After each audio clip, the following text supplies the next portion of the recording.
up, everybody? Thanks for coming in, bro. Good to see you, brother. Good to see you, bro. And Good to see Shane, you. thanks for coming again. Well, I mean, we're co-hosting. I guess this is the first official episode of Smackin Bags and AI Ads. Oh, really? Yeah, it is. We had like a bit of a dodgy pilot, which may or may not see the light of day. But yeah, we'll go into what this means, what we're trying to do with the podcast. But today's all about you. So we're lucky enough to have Daniel Ruwanga here with us. Obviously, Shane Young needs no introduction. And so basically, I want to dig into your life story because we've been mates and training partners for a little while, but I don't know all the ins and outs. Yeah. We obviously just got done with King in the Ring, which was, I mean, we should start with that, right? Like, if it's all good to frame it up. Yeah, for sure. As far as I'm aware, Steve Pipe actually told me this.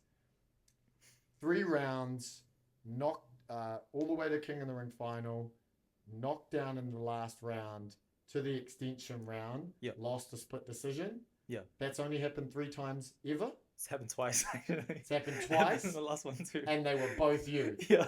And the only time something like that beforehand was Kane. Yeah, but against Rob Parks. Against Rob. But yeah, he got caught with that shot in the final round. But so crazy, bro.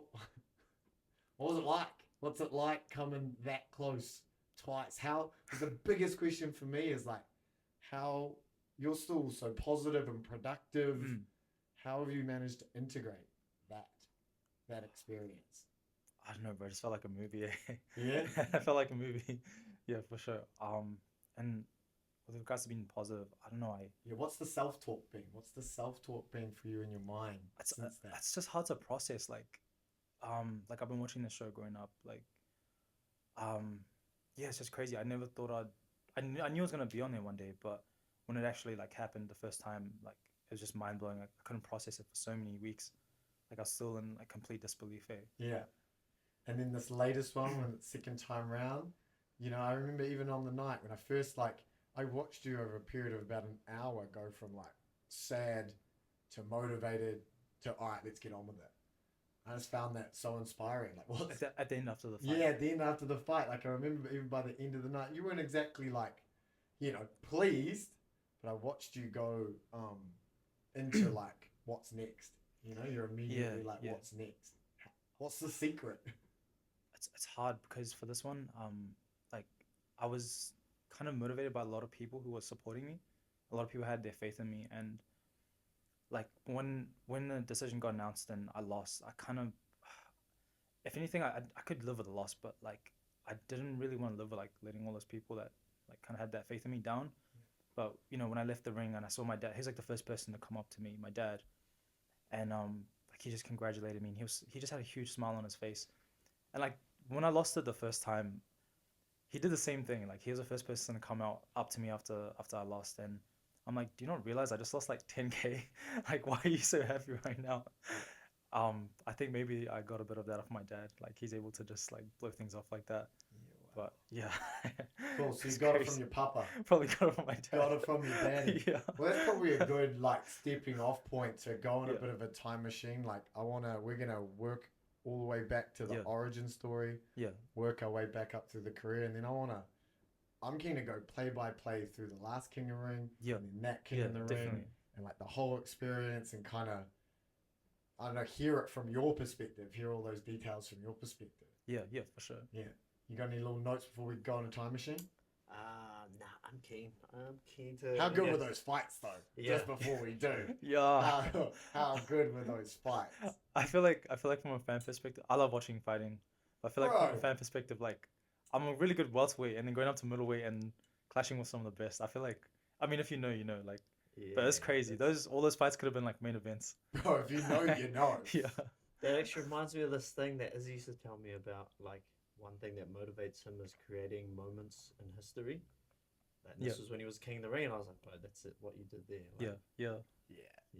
That's a moment in history, and we've got on that little 10K thing as well.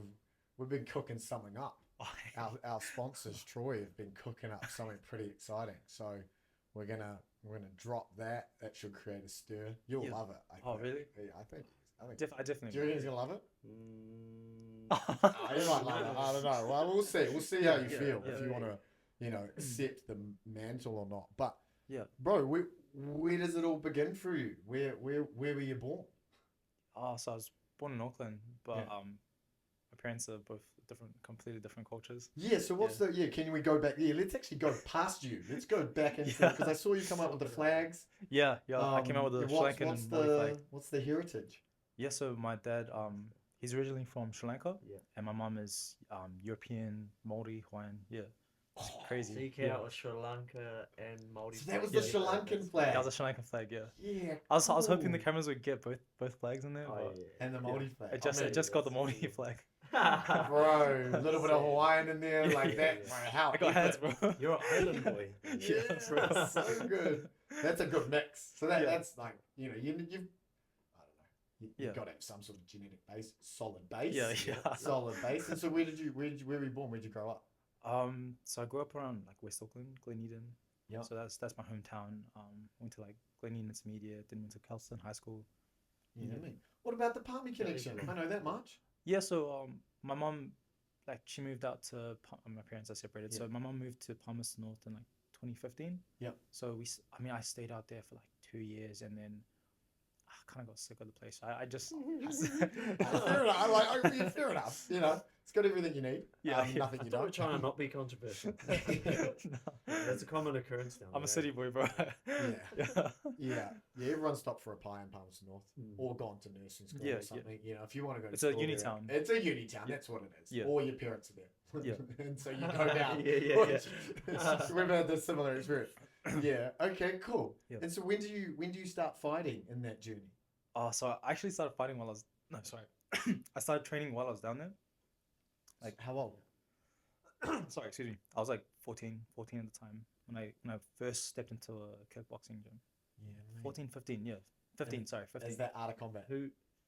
Oh, sorry. It was originally called Jay's Gym with Jacob Farmer, but now it's called Art of Combat. That's where Tony Jagged, Karan Braddock, and a few other like big Is names. it AOC? Is that what they called? No, I'm thinking of ROC. So I think it might be AOC. Art of Yeah, Combat. maybe. I'm not too sure. Yeah. I was gonna say, what made you go there? What was the driver? What were you doing? What sports were you playing around school? Like, Yeah, you look like you'd be mean on the badminton court. bro. No, funny story. I was actually like really bad at sports growing up. Like horrible. I had no athleticism at all. I swear to God. Like my dad put me into like this athletics club when I was like in primary school, and I would come last at every single event. Like every race, I'd come last. Shot put, discus, everything. Like long jump, I would come last at everything. No athleticism whatsoever. Like I tried doing rugby, touch, basketball, soccer, everything you could think of. And my dad was kind of disappointed because he really wanted me to do some sort of sport, Yeah. like even cricket, because that's like one of the main sports. Even cricket. Like, Yeah, especially even cricket. Especially cricket. Especially cricket. He was like, yeah, Yeah. what do you mean even? Yeah, He's the like, Sri top of the list. He's like, Yeah. surely- The Sri Lankan bro was after the cricket phenom, eh? Like, he was. yeah. But yeah, to Noville, I was bad at every sport. Like I'm not kidding. I was bad at every single sport I tried. How did you rock up to the kickboxing gym then? Or how did you find? Because when you're 14, I remember. Yeah, how did you find that gym? Oh, so long story. Like one time I was Time. I was in year 9, and I seen this video of this dude kicking a banana tree. You know who that is? That's a Burka, bro. Yes. Yeah, bro. And I also like I was just going on Facebook. I was scrolling through and I saw this like ripped ass like Thai dude just like kicking down this banana tree. It's like, yo, that looks so cool. So I should also mention as well, like my dad is also like black belt in Taekwondo. Oh, Yeah, for real? yeah, bro. Yeah, like That's why he holds space like that. yeah, He's about it. yeah, bro. He's about it. Like he was crazy, bro. Like when I was a kid, I would just watch him like throw some crazy kicks. And one of the first ever techniques he ever showed me was a spinning heel kick, Yeah, which you were throwing. which I like, threw in the tournament. Like that was the first ever technique I ever learned in fighting, and I would have been like 7, 8, 9 at the time. And he would always like show off his kicks. He's kind of like cocky, cool kind of guy. Like yeah, it was so cool to watch. But I never ever thought when I learned that technique I would ever actually use it, and I actually did. Like which was on the last tournament. But you threw this like weekend. a dozen. I of threw these. so many. You were throwing it I here. was just But spamming the it. front of your foot was cooked, eh? You're just like, I'm gonna use the heel. Oh, that's so smart. Yeah. It actually does It kind of actually use does. a different. Yeah. Yeah. Okay, so you've had a little bit to do with fighting. You throw in hook kicks, you suck at all your sports, and then something gets you into a kickboxing gym. What's that? Man, it's hard to explain, but growing up, I got into a lot of trouble. Yeah. But there's a point in my life where I was like, all right, I just want to kind of change my pathway and like kind of switch out my character. Like it's a long story, but I feel like a lot of people like wanted to hurt me, like just like I can't explain, like maybe hood rats. It's probably the best way to describe those people. Like a lot of people like saw me as like an easy target. If that makes sense. Why they see you as an easy target? I don't know. I was pretty like nerdy, like a small little dude, like growing up. Yeah. I was a bit like chaotic in primary school and intermediate, but like I try to switch that out and try to be a bit more calmer, like try to blend in with everyone. Yeah. Yeah. Okay. So you had a lot. So you kind of like the like nerdy kid. I had like bad Like, ADHD, yeah. bro. Like Yeah. I was Probably like, we- yeah, we I get always what you're just- trying to say. Like you act up in class, and then they're like, "Oh, that dude's weird." And they're nah, like, but there "Oh." was as people I didn't even know, like they legit just saw me and they would like want to step me out and stuff. It was just Were weird. you always this good looking? Nah. Thank you. Because I'm just thinking like nerdy, Yeah. good-looking Sri Lankan kid. Like I can see a target developing there for. Nah, Okay. I was so dusty, bro. I was so dusty. Well, it turned out alright. The old ugly duckling. Yeah. Good on you. Yeah. Yeah, I've always thought it'd suck to get kicked in the head by someone as good looking as you. Like, you know? Oh yeah, I felt it the other day at the MPI opening day, and it's actually located at Let's go, man. Okay, cool, bro. So you got a bit of target on your back, you're getting in a bit of trouble, you got a bit of fighting background, you go to Jay's gym, which, fun fact, is the first gym I ever started training at. Oh wow. For whatever, What a been weird there for about coincidence. 3 weeks. I met 3 months. I met Jacob at the Massey gym. Yeah. And he almost knocked me out one day because I was a cheeky little cunt too. But anyway, so that just funny little coincidence there. And so, did you fall in love with it straight away, or what happened? So before like I actually went, yeah, I don't know. I felt like I had this thing to prove, like, because I had all these people like wanting to like scrap me and stuff, and I don't know. I just had this like little energy in me that was like, nah, you know, I haven't been like an athletic person. I haven't shown any like sort of physical strength. I really want to like have an outlet where I could prove myself. And like at the time, my parents like said, yeah, my parents are still separated, but at the time I called my dad up. I'm like, you know, Dad, like, please, can I do kickboxing? I really want to start the sport. Like, I promise if you put me in the classes, like, I promise you, I'll do it every single day. I will not waste your money. Like, I promise you, like, I'll attend every single class. I won't miss a single thing. And he was like so happy to do it. Like, he was like, finally, like, he's gonna do a sport. Finally.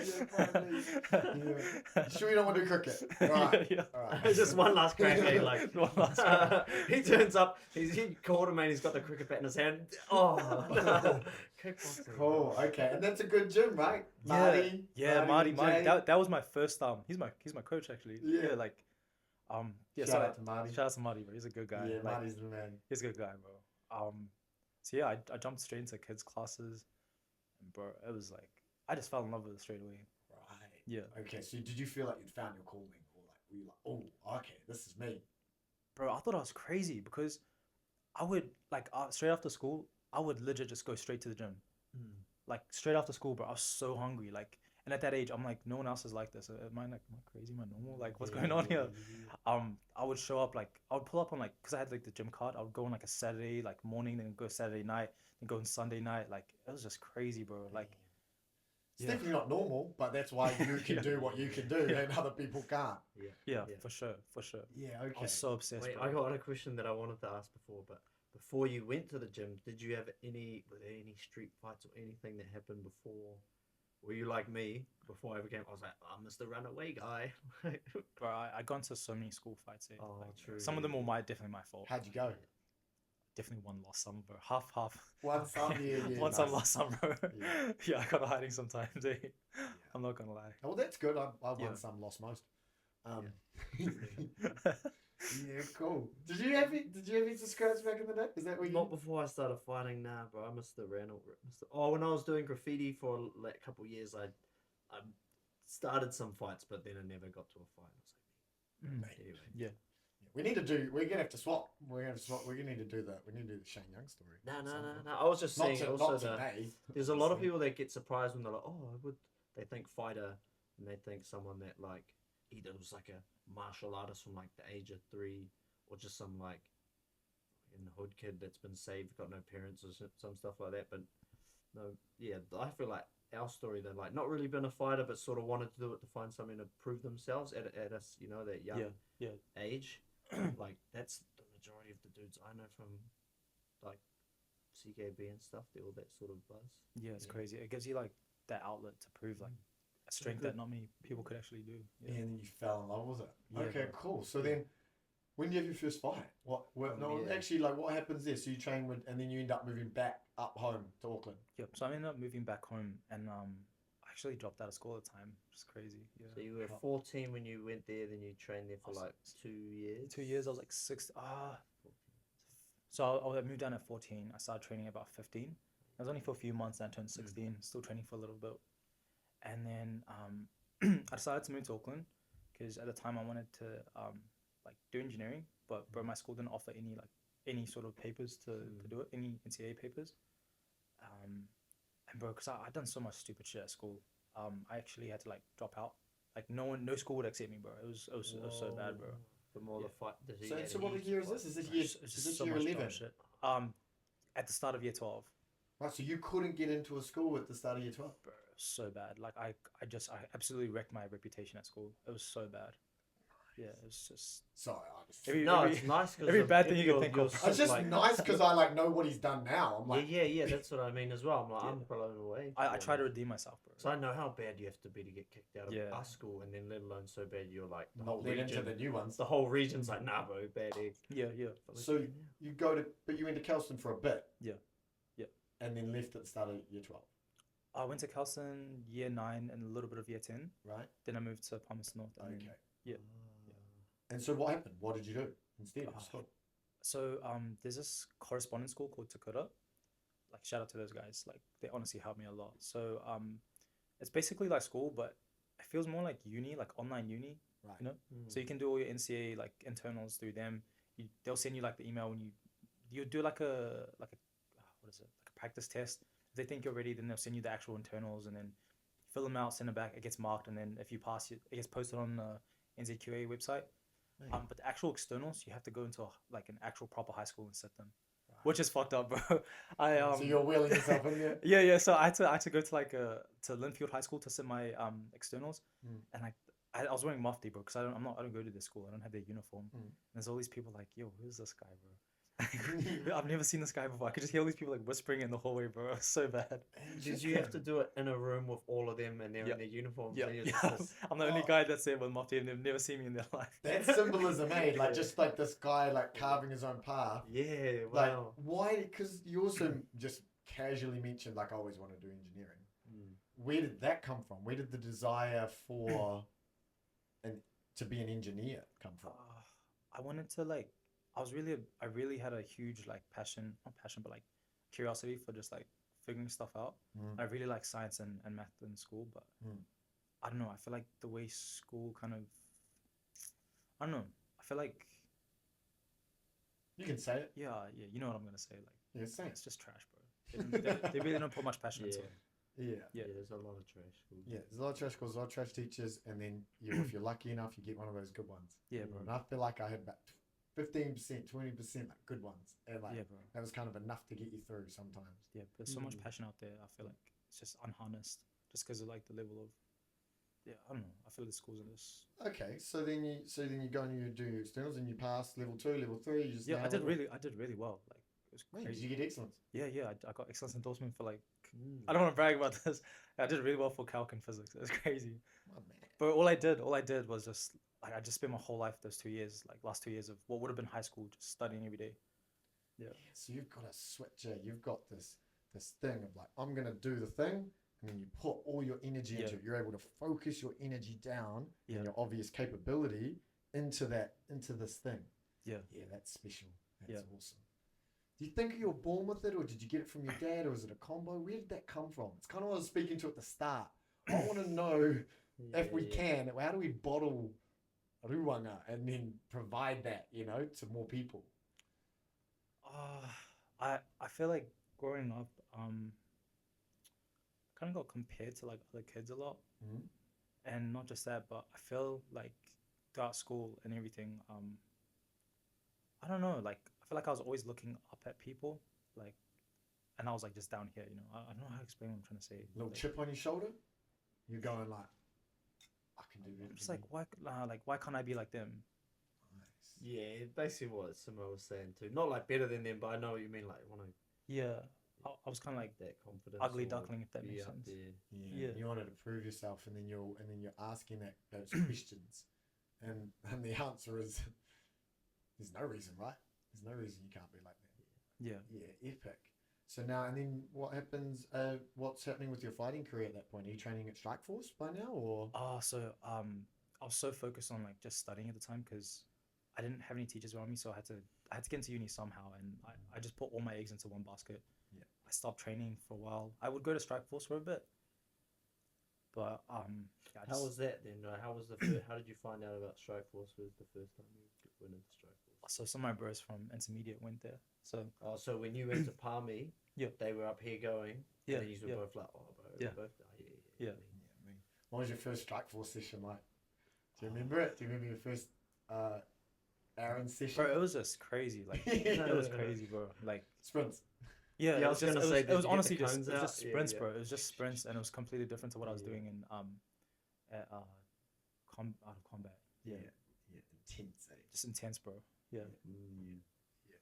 Man, and then you loved it, right? That worked for you. You Actually, were like, I got a hiding from someone there, and I Oh. stopped coming, bro. Oh, Yeah. no. I got beat up so bad. oh no. Do you Are we know- gonna do put you them on remember what it blast? was? Yeah, well, it was Ben Spears. Oh, yeah, man.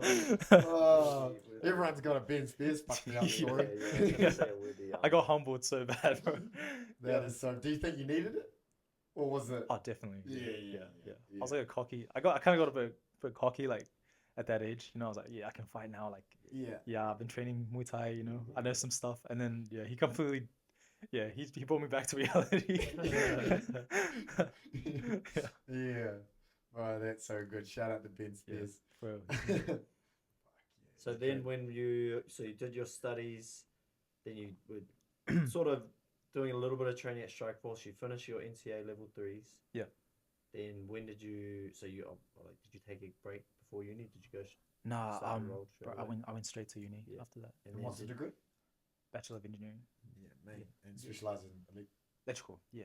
Yeah, man. Yeah, bro. And so, oh, so one of your parents is in Auckland. Yep. So, okay, yeah. Yeah, my dad. When did you make your second like recommitment to going to Strike Force? 2018, I would say. So it was like the last year of me like kind of finishing NCA level 3. Yeah. I started coming back to training more. I started doing like more sparring rounds and that. Yeah, and then I did like it was in-house fights. And yeah. Oh, that's where Ben Spears beat you up. Nah, I fought this like 30-year-old guy, bro. Yeah. You're like, he, what, like he 16, rocked my shit up, 17? bro. Yeah, I got my ass beat. Was that your first fight at Strike Force Yeah. in-house? Oh. I've watched Strike Force in-house. I've found excuses to not do it twice. Yeah. I've looked at those fights and gone, Bro, that fight was so ruthless, bro. We were trying to like knock each other out. Yeah. It wasn't even like a like. And so that was your first fight, I would definitely count that as like my as your fight. first like Yeah. with your gloves on. Yeah, not we were street we were trying to sweat. knock Yeah. each other out, and he clipped me with something, bro. Yeah, yeah. And then what was that like? What was the experience like? Did you love it? I was like scary, bro. I was like, oh, that's like, I kind of hit me. I was like, that's what a fight actually feels like. Was it one of the ones with the the wall of people, no Yeah. ring? It was just Yeah. a wall of people Yeah. on the mats. Yeah. Yeah. So that would have felt. Wow, that would have been. That's That's cool, intense. bro. It was so That's buzzy, cool, bro, and it was outside too. Yeah, I want to do that. I mean, I'd want to do that, but yeah, I don't know if I'd want to do it. But just to have that on the resume, like, yeah, just remember that. But it's like street beefs. Yeah, it Stuff. actually is. Yeah. It actually is. There's that real famous video of Dan and Ants, right? Yeah. Yeah. That was like, Yeah, that's a classic. Eh? Yeah, that's exactly Yeah. like the amount of times that's gone around, and it's funny seeing like the comments from people just like in America or Worldwide, whatever. They're yeah. just like, "What Yeah, the that fuck kind is of- this?" Yeah, And we're just yeah. like, "Oh no, that's just Christmas." yeah, you guys. Oh, you hey. mean Christmas at You Strike guys, Force? Yeah, that's just Christmas. It's just Christmas. I hate Christmas as Strike Force. Christmas Man, I'd at rather Strike have an Force. actual fight than do that. Oh, a leg kick. Oh, an overhand. Yeah, Yeah. man. Okay, so I just think, because I've always, when I tell people about you, I'm like, this guy has his shit buttoned up. He's like fucking talented, works hard, he's an electrical engineer, blah, blah, blah. It's a resume. Like, it's a, Bro, I'm not gonna lie. I kind of fucked up my life like at a young age. I'm not gonna lie. Like I definitely like made a lot of mistakes. I had to like click on pretty early. Like if I keep Yeah. going down this path, it's gonna like well, it sounds like there was a convergence point, right? You were Yeah. getting, and you were getting into schools. Da, da, da. That's a lot Yeah. of people are like, oh, okay, dealing drugs, dead end job forever, whatever. And you went all in on remote learning, engineering. You know, like that's just like there's a fork in the road for everyone. And I think one of the things that people don't recognize is that fork in the road's open to you every day. Yeah, every day you for wake sure. up. Like, it doesn't matter. I've got experiences having seriously fucked my life, you know, stuff on the wall. And I just kind of always choose, like, off we go again. Come on. Yeah. Yeah. So that's really special. I think it should be really inspiring to all of your fans and just everyone in general. Yeah, you can definitely turn things around. Especially here in New Zealand, bro. Like you were one of how many, Bro, probably I around legit that would have time. just been another brown statistic. Like honestly, that's what I was setting myself up for. Just being another like moldy statistic. Yeah. Like, straight up. Yeah. Yeah. Man. Well, you gotta put us on us Maldives. You should. No, He's got statistics too, bro. No, but I do feel like we get a bad rep, but there's a lot of amazing like Maldies out there. Like we don't get that sort of attention. You know, the news will always put us on like blast for like bad stuff, but there's so many like Maldies turning that around now. Bro, if I could trade in some of my genetics or some Maldiedom, I'll be there. I'll be doing that deal immediately. I surround, rightly or wrongly, I end up surrounding myself with Māori people. I fucking loved it. Yeah, The bro. culture, Yeah, warrior spirit, intelligence, smarts, loyalty, just all of these facets. And I just think you're coming up against serious generational trauma that a lot of indigenous peoples come up to. Yeah. But like one of the biggest passions in my life is to raise the culture up, because what it actually comes down to is belief. But there's so much potential in this culture. There's so much potential in the culture. We've had so many chats about it. You know, Ariel, my kids are going to be Māori. If she doesn't fucking boot me to the curb for being a dickhead. There's a reason, you know, like there's so much potential there. Yeah, bro. Yeah, 100%. So but that's awesome, right? So now you're training. And when do you have your first fight? I had my first fight in 2019. Yeah. 2018, you had the big. Again, that's a lot. The first scrap. The smoker. That was a smoker, and then our first ring fight. Yeah. There's actually another long story. Tell them. Okay. So the JRE. This is the poor man's Joe Rogan experience. Yeah. So I wasn't really like used to Aaron. Like, you know how Aaron can be pretty harsh. One day he just obliterated me because I wasn't listening. Like I had like an ADHD moment, and I was just completely zoned out. And he's teaching a technique one day, and so we were like all doing, the whole class was doing the technique, and I was doing something completely random. Like I remember I was just in my own world, and he came up to me and was like, "What the fuck are you doing? Were you fucking listening to like what I was saying?" Like he just went off at me, bro, and it was just a huge tangent. And I took a lot of offense to that. I was like, you know what? I'm gonna pack my bags. I'm gonna go to another gym. And so I went to this gym called Oliver MMA. Oh yeah. And it was just down the road. Yeah. And I trained with those guys for a few months, and I had my first fight with them, and yeah, it actually didn't go well. I lost that as well. Yeah. I love it. So you got on your high horse. You're like, I don't need this from you, Aaron. Blah blah. Peace blah. out, bro. Peace out. We're at Oliver's. Yeah. Get your ass kicked. Yeah, I lost to Dion Wilson, the guy I fought. Yeah. Bro, you beat me, Damn, bro. was that your first fight? That was my first fight, and he's good, bro. Bro, he's so good. He's actually so good, bro. Underrated fighter. Bro, I wasn't underrated. I look at what he did to the guy before he fought you. Yeah. And then you guys had this like technical war. Bro, it was a chess match, man. It was a chess match. I was actually like, you're not supposed to, you don't really think when you're in a fight. It's just all like reaction and stuff. But me and him, we were both like thinking. What happened in the first fight? Oh, it was kind of bad. I was like just swinging at him, and he was just being so technical and just picking me apart. Like he did a really good job. Like it was good. Yeah. Okay, so then what happens? This is interesting. I didn't know that. Yeah. I didn't know that. Crazy, bro. He was my first opponent. Yeah, cool. And he actually, he's really good. He went on like a 6-7 fight win streak or something. After that, he's pretty good, bro. Yeah, pack. And Yeah. then, so what happens with your Oliver Oh, journey? yeah. What? What- Yeah, to Oh, fill us in. okay, so 1 month later, I took another fight, and it was against his teammate, and I got beaten again. But it was on a Oh, Dion's so By one of teammate. Dion's- Oh. his So name's- you're 0-2. Yeah, I was like 0-2, and this was his mate. Yeah, this was one of his teammates. Yeah, he did really well as well. He went on like to go 8-0. Whoa. Yeah, bro. Yeah, So I you got- just I got you almost a two- lot, Yeah. Yeah, 2 first fights against some really good fighters. Yeah, Lost them both. lost them both. Cool. Another the Daniel Ruwanga story. You know, before he Yeah, Stumbled off the Yeah. racing blocks. yeah, yeah, got Yeah. kicked out of all schools, got excellence in level 3, went and Yeah. became an electrical engineer. Loses first fights. You know, like come on, this yeah, is yeah. we got a pattern. We got a pattern developing here. Yeah. I like it. I Um, can't end on a loss, bro. Yeah. Yeah. So what happens with the journey with Oliver's? Where does that come to an end? So one of my friends from Strike Force, my brother was still training. My brother was training at Strike Force. Anna. And Oh. my mana, he was just telling me like, bro, you gotta come back, man. You're losing your fights. Come back. Aaron's been asking you to like, Oh, come. Yeah, bro. So yeah, Aaron that's cool. Aaron was actually telling other people to tell me to come back. You know, like, Really? yeah, bro. And one day I saw one of my friends, Poyan. So he was picking my brother up and dropping him off somewhere back home. And I was on the way. I was walking home back to my house, and I saw them. And he's like, bro, you gotta come back to Strike Force. Like Aaron really wants you to come back and stuff. And I was like, you know what, like, I'll give it another shot. And yeah, I went back to Strike Force, and And the Yeah. rest is history. the rest is history, bro. Well, wait, not the rest of the history. I want to hear all the fights, but Yeah. I want to hear how that rolls. But I think, I mean, you got to be a certain type of individual to survive and to thrive at Strike Force. Yeah, Because yeah. often your greatest strength is your greatest weakness, right?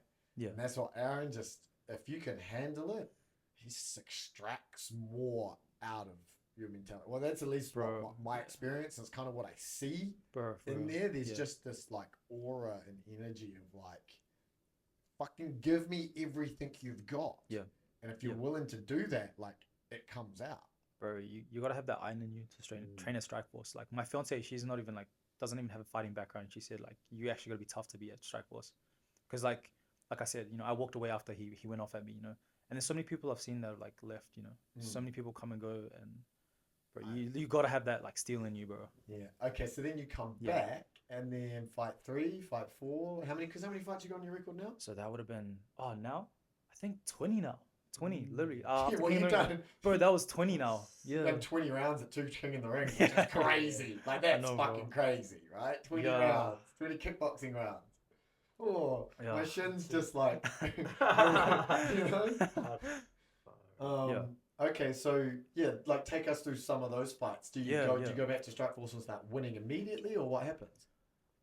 So it was 2020 and start of 2020, yeah. And I went back to Strike Force, and I pretty much just spent the whole year like just getting my confidence up again after losing, and just working on myself. Because the way I'm naturally I'm a southpaw, but when I was training at the other gym, I don't know if they didn't really the guy that was. want you to do southpaw. Nah, they Make wanted me you to be orthodox, bro. What is this, 1908? Yeah. Like, that's what they used to do, though. The old boxing gyms were like, nah, everyone's orthodox. Okay, so you get back into your southpaw vibe. Yep. Start training like an actual southpaw. Start Yeah. fighting like an actual southpaw. And I've so heard Aaron yell that at you so many times. oh, Fight like a southpaw. And I'm like, left, I left, don't even know left. really what it means, but if you know, you know. Yeah. Straight I've up. heard that. Yeah. So I was just building my relationship back up with Aaron, and he was helping me build my confidence, and yeah. I think I missed like a few steps. I want to go back, like, because there's something that made me like really want to do fighting. Like, Okay. so I was already training and stuff, but back in 2018, like when I was kind of going back to Strike Force gym, I used to work at Macca's, and I said this on one of the King in the Ring interview tell questions. us the story. Yeah, bro, this was So insane. you're at uni working at Macca's. No, not uni yet. So I Okay. was just working at Macca's and just like studying at home for like NCA, blah blah blah, and yeah, I used to deal with some like crazy customers, bro. Like I did a lot of night shifts, so there's a lot of drunk or like high people that would come in and just, I don't know, they kind of just abuse like the workers there. Like some people are quite like mean to the service workers, bro. I experienced it firsthand, and now like after working at McDonald's, bro, every time I deal with like fast or any service person, like whether it's a waiter or like there's a person on the mic, I'll always like be nice to them, bro, because I legit know what it feels like, bro. And Well, I can imagine McDonald's night shift being 3 steps from hell. bro, it was, bro. It actually was. It was like some crazy people I had to deal with, bro. Yeah. Like crazy people. Mm. One particular night, I took a night shift, and I think it was like a Friday or Saturday night. I was having a pretty bad day because, bro, I dealt with so many people that day that were just like out the gate. And then there was this one particular person that came to the window like 10 minutes before I finished my shift, and it was a girl, and I couldn't actually hear what she was saying at the microphone. And I was being polite to her. I was like being fully respectful and stuff, and I was like, "Sorry, miss, like I can't really hear what you're saying. Do you mind like saying that again?" Like, and she took like I still couldn't hear it, and I repeated that like twice, like, "Sorry, I really can't hear what you're saying. Like, do you mind just like saying that one more time?" And then like out of nowhere, bro, she went from like whispering to like, I'm gonna come in there, I'm gonna f you up, and I'm gonna like kill you and stuff. I was like, what the hell? Like, I literally couldn't hear you. Like, what? Yeah. And then I was like, just f off. Like, leave me alone. Just go home. I'm not gonna take your order. And yeah. So she just like, accelerated, drove on down, and I could see on the cameras, bro, like four people like jumped out of the car, bro. What did that feel like? Oh, bro, I'm not gonna lie, I was sacking it. Yeah. I was so scared, bro. You don't know what they got into. Oh, there's 4 of them. Nah, bro. And like, I'm 10 minutes away from finishing my shift, and like I didn't want like the other female coworkers there to like deal with that. Like, they're pretty pissed off. Like that I said that to the girl, and one of them came to the window, and like he was trying to say something. Like he was pretending to say something, and his face was like turned away from me, and I was like, sorry, like I couldn't hear him, and this was so stupid of me to do. This was like my naiveness, bro. I was like, I went up to the window like this, and then next thing I know, like he fully like decked me in the face. Bro, I was like, I did not know what to do. My body was like in shock, and like my legs were frozen, bro. I did not know what to do in that situation, and they were just cussing me out and stuff. And then he went back into his car, whipped out a bottle, and he came up to the window. I'm like, yo, like chill. Like I have in the moment, I'm like, what the hell? You guys literally were like swearing at me. I stood up for myself, and now like this is how you're gonna act. But yeah, bro, it was just crazy. Like they were all like, come outside, like we're gonna like f you up and all that. And yeah, bro, it was just crazy. Like I felt so much fear that day, bro. Like I didn't know how to deal with that situation. Like no one does. And yeah, one of the people that were working the same shift as me, they knew the guy that punched me in the face. He's like, bro, don't mess with that guy. He's like a kickboxer and stuff. I know that guy. He trained. He's a kickboxer. What a POS though. I know, bro. It's crazy. Yeah. But what a moment. I know, He's bro. the kickboxer. Yeah, Going.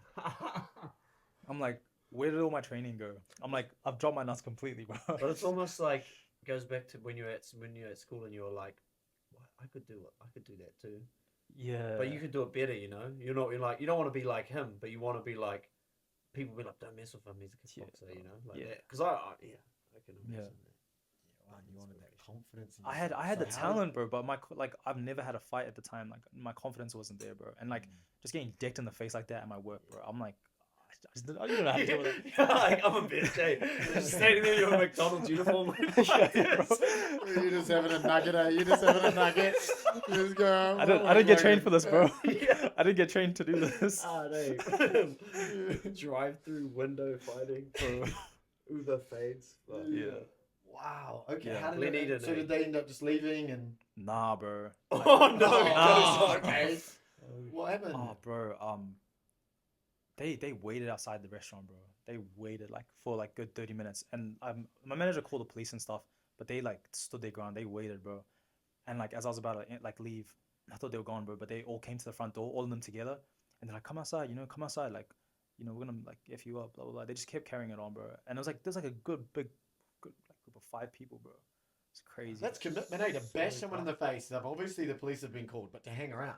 Yeah. You're really committed to the. Really dumb, eh? Yeah. Very A lot dumb. of like low level. Did the cops come? Oh, this is West Oh, they Weekend. did, but it was like too late, bro. They already gassed it. But it was annoying because, my manager knew the girl that was swearing at us in the mic. Apparently, she worked with us or something. Like worked there in the past, and she's like, he was swearing at us. He was doing that. He was saying all this stuff. He was talking shit.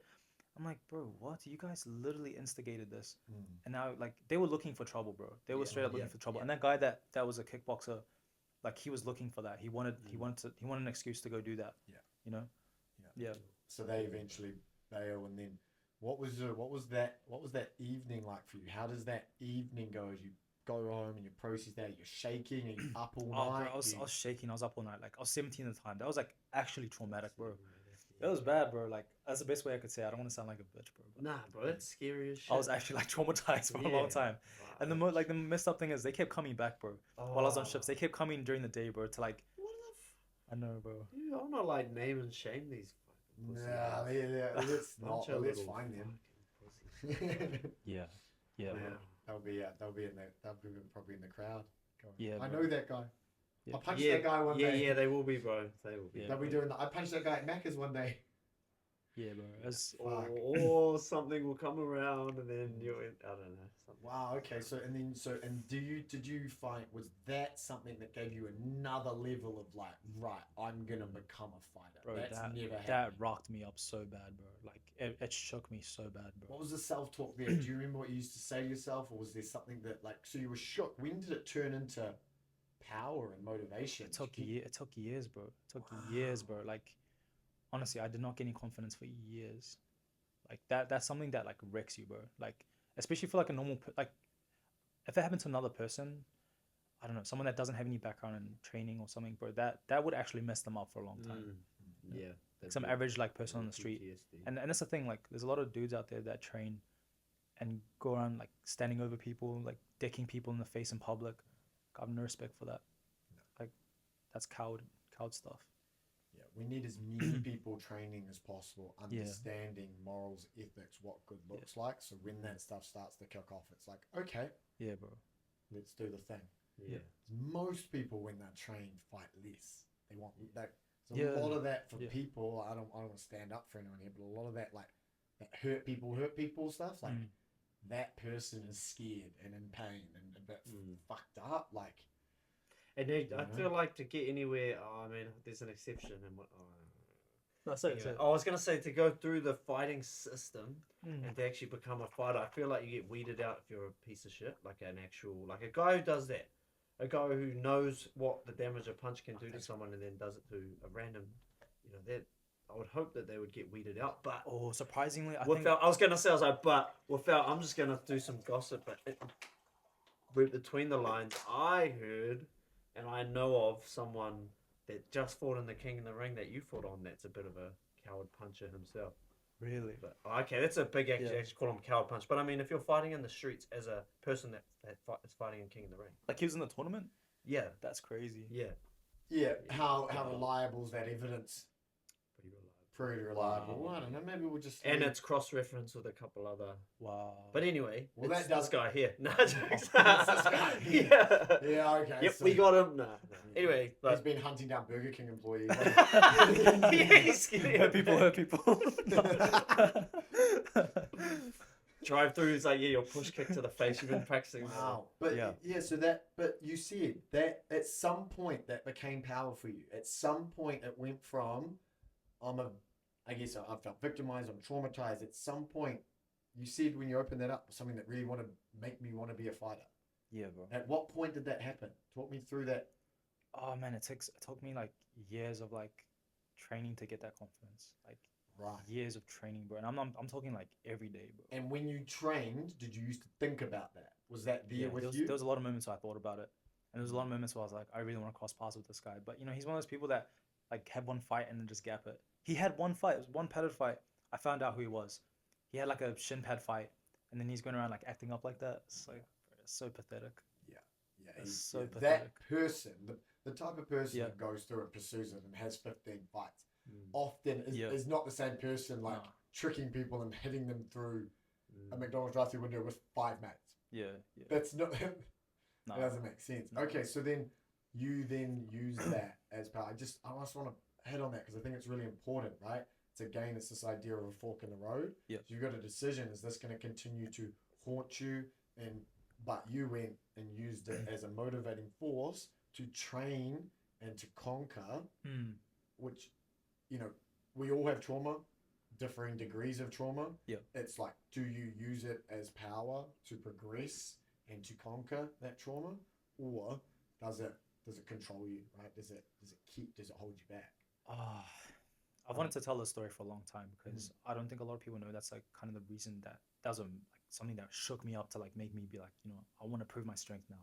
I really want to solidify it, and I really want to show people and the world like what I can do if I actually try. Because at the time, like I told you, I didn't have any like athleticism. I didn't have any background in like being strong or anything. So I feel like my perception of the world was the world and the people around me saw me as like a weak guy. And like growing up until that point, I'm like, I really want to show off my strength and what I can do one day. I really want that opportunity. I wanted it so bad, bro. And you can see now, like, I've every platform that I've been given, like, I've given my fights like my 100%. I've like tried my best to like really prove that. Did you always give your fights 100%, or was there a switch? Like, did you? Because I remember one day we were driving. Yeah. Do you remember when we were driving to Kills Prince one day? And we were talking about fights. This is before you went on your like tear. Yeah. And I remember asking you, I think you just lost a couple, or you'd lost a few and then you'd won a few. And I remember you saying something to the word like, you hadn't figured out yet that like, no, I'm gonna stand here and I'm either winning or I'm dying. Like you'd like had been leaving a little bit of gas in the tank in your fights. Yeah. Ooh. Yeah, there was a point where I kind of just let go of that. Right. Yeah. I don't know where, but somewhere along the way. And it was probably around where I fought Michael the Machine Isaac. Right. Yeah. Was it before that? Somewhere around like maybe probably our first fight. That's when I realized like, holy crap! Like, imagine if I just let go. Did you have 2 fights with Michael? I did. Yeah, you guys didn't know that. Well, that's what we got to go back to. Yeah, sorry. We were at about fight 3, Yeah. which was going to be the first Strike Force fight. Yeah. I'm doing the Christopher Nolan, eh? Yeah. Interstellar. Tenet. Yeah. Okay. So fight 3. Fight Yeah. 3. First official fight was Strike Force. Got my fist up. Yeah. Padded? Nah, that was my Oh, first shit. unpadded fight. Yeah. How'd it go? Oh, it was so good, bro. It was so good. What was it? Was it? It was a Three, unanimous. three. Yeah, 3-2. Yeah. Yes. It was good win, bro. Almost got the knockout last round. Oh, Yeah, it yes. was so good. Nice. And then 4th fight, 5th fight. Fourth fight, I lost. Mhm. Ooh, So now my record is 1 win, 3 losses. Oh. And the It's in-house. horrible, bro. Plus the in-house, An like, energetic 4 losses. bro. So I'm like questioning like, yo, am I even like made for this? Man, those numbers suck the way looking at It numbers. does, bro, 'cause it it's just, does. You just got to rack the fights up.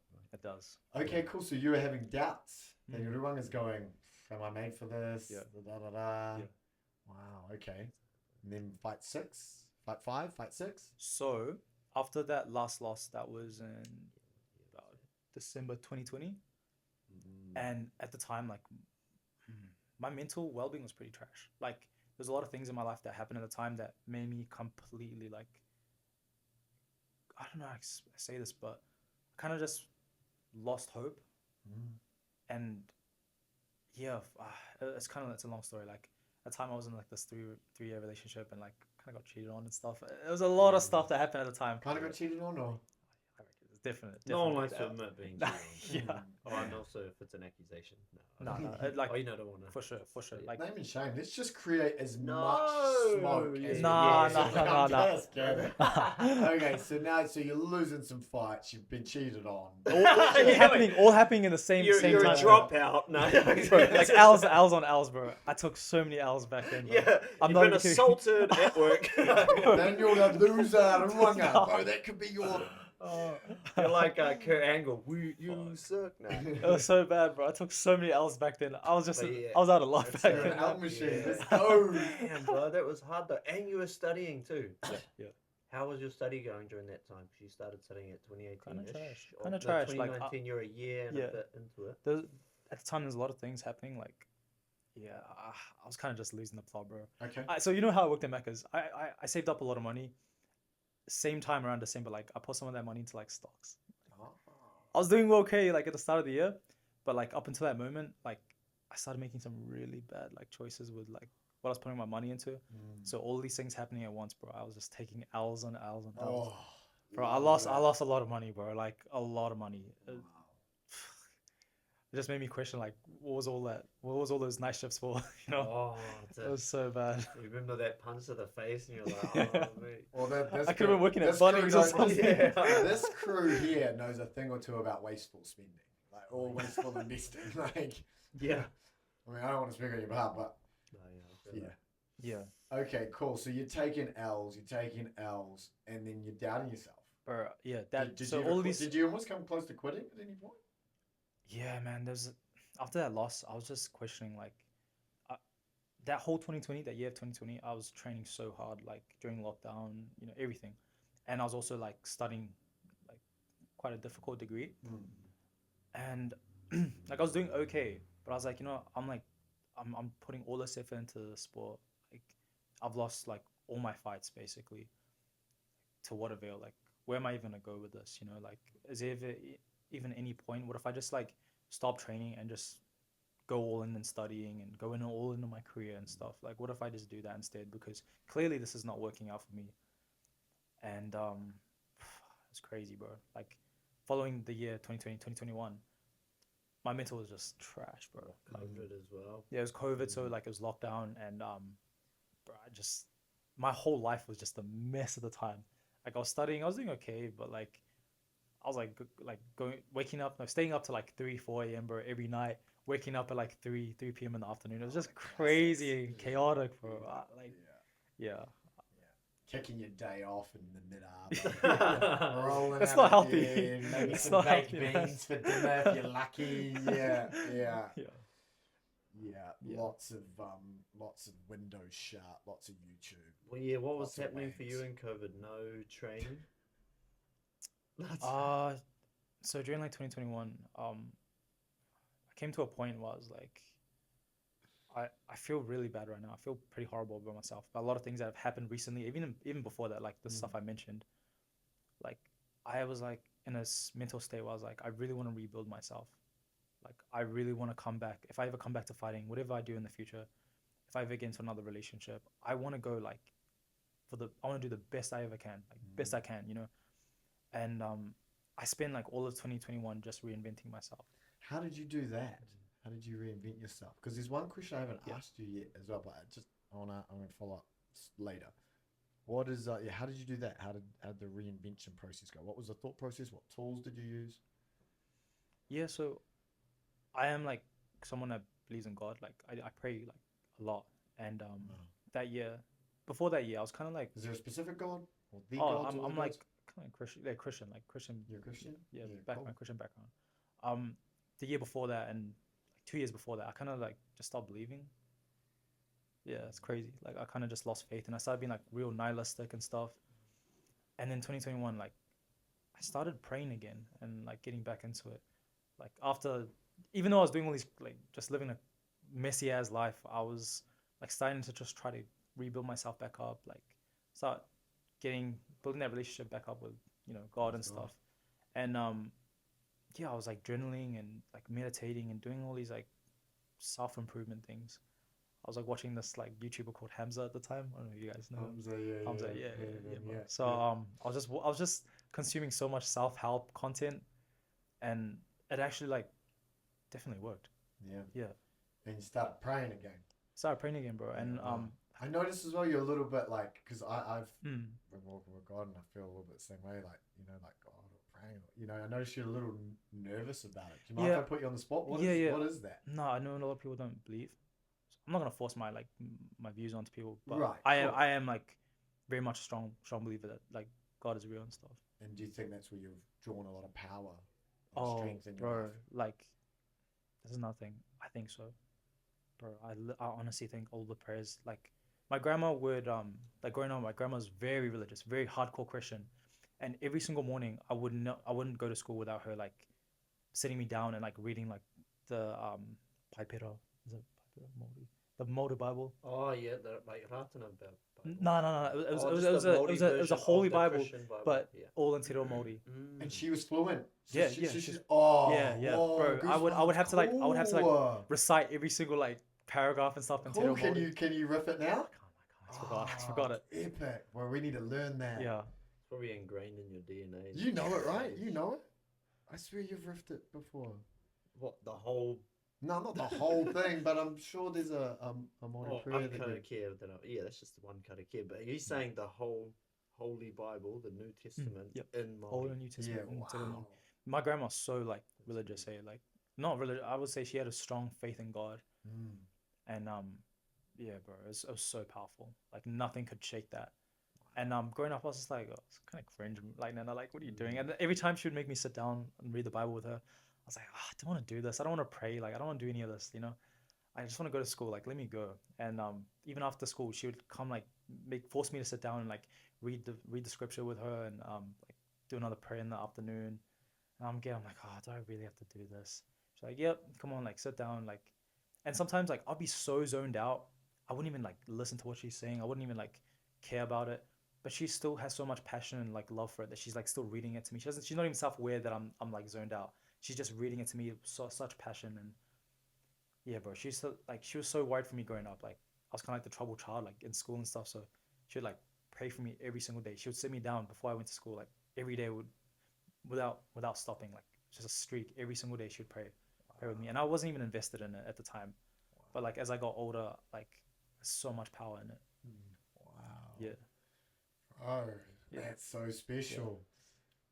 Only from my personal experience, I only started praying last year, and since I did, everything started to work better. Yeah. And I'm real nervous about it. It I don't does. want to call myself. We were having that chat with John the other night. Like, I don't even like calling myself a Christian. Mm. Like I'm like, It's like a stigma behind it now. Yeah, Yeah. it's a little bit scary. I don't want to be like, oh, that guy thinks he's the God guy, and I've had so many different identities and masks that I've drawn on, Yeah. but I'm starting to become more and more confident around it. And you, again, it's one of the things, like electrical engineer, Windows fires, just good looking, fucking fiance, blah, blah, blah, everything. You just got it all lined up. But then I also know your history, and part of it was like God fearing. You've got faith. Yeah. You've got faith in a time where there's absolutely. not a lot of faith around. No, there's not. right? There's And not, you- bro.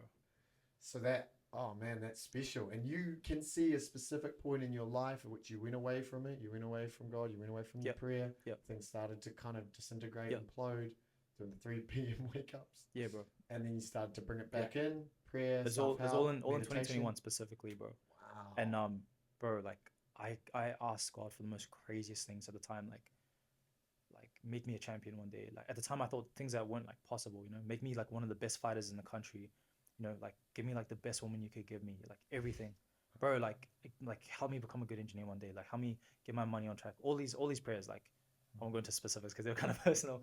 But like I asked for so many things, bro. Like I asked them to give me strength, bro. Like all the strength he could give me. Like so when I return back to fighting, when I get back into it, like I want to be the best. Like give me all of the strength you can give me.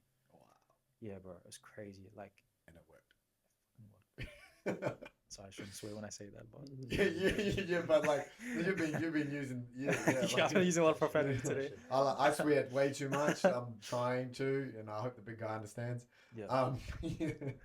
But I mean, you've got a faith journey as well, right? Like it's pretty. I find that inspiring. Hearing that testimony, I go, okay, right track. Yeah. How does it make you feel? Putting you on the spot. Nah, yeah. Well, I feel like, man, I just gotta get closer. Yeah. Admittedly. Yeah, but I think the beautiful part about and it almost speaks to what was with the conversation we had yesterday. I'm like, I can't call myself a Christian because I'm not perfect yet. Yeah. I haven't given up all these hedonistic desires in my mind. Yeah. I'm still doing X. I'm still doing Y. Yeah. So I'm not. I don't I feel like you I'm were allowed. still doing Y. Yeah, I'm doing heaps of Y. I'm doing lines of Y. But I think what I take from that is like history, where you're at. It doesn't matter. The practice is that it's not actually like close to God. It's actually just read a little bit of the Bible each day, say a prayer. That's actually the journey. I just like start now. Yeah. I would say my journey seeing at the moment is like it's like you guys have all started a diet and you're shredded. And I'm just like, oh man, maybe I should try this diet, bro. It looks pretty good. And then I think back, I remember being on that diet. Yeah, it did really work. It wasn't hard. I'm like, oh, what's stopping me from getting back on it? But Yeah. What is stopping you? anyway, Anyway, look, hold on, this is not about me. Fight number 6. Well, at the end, maybe we'll do a little prayer. a little prayer together at the end. Yeah, That'd be yeah, cool. that'd be cool. So, okay, so you're praying. You got the big man back on the team. Let's go. Yeah. That's Oh, good. yeah, You know, the fourth man in the Yeah, corner. yeah. Let's go. Yeah. And then what's happening? How do you start to things start to shift in your life? Yeah, my life started to get so much better. Cool. My self-esteem, my confidence, everything like it just like converged. Everything in my life just like literally started getting better at that point. Like 2021, it went from just being complete mess, like my mental state just being like pretty poor, and then yeah, like everything just changed that year. Like by the end of the year, you know, it started off so messy, and like slowly things just got so much better, and it was all in my mind. It was like everything was mental. And then like 2022 came around, and yeah, like crazy year. Yeah. Crazy. Talk us through Yeah, that. let's run through Crazy, bro. 2022. Like What up, 2022? yeah, I felt like I started to get my life back on track. I lost a lot of money in stocks. Like I started being smarter. Like my studies started going a bit better. Yeah. But like with fighting, that took off like crazy. You had to be there to see some of the fights. They were insane, like crazy amateur fights, bro. Like Yeah. And so you winning at this point? Oh, bro, I was on the street. When do you have your first Michael Isaac? oh, that's down the line. That's down like Okay, later, that's later, down the later. line, yeah. So yeah, it was April. I fought on Art of War, and it was like my comeback. In my head, it was like my comeback fight. I'm like, you know what? I did so much for myself last year. I put like all this energy into like so many things, and I invested so hard into myself. Like now I'm gonna really show like what I've become, and like I did so much journaling. I wrote down like, you know, I'm gonna like become like all these things, you know.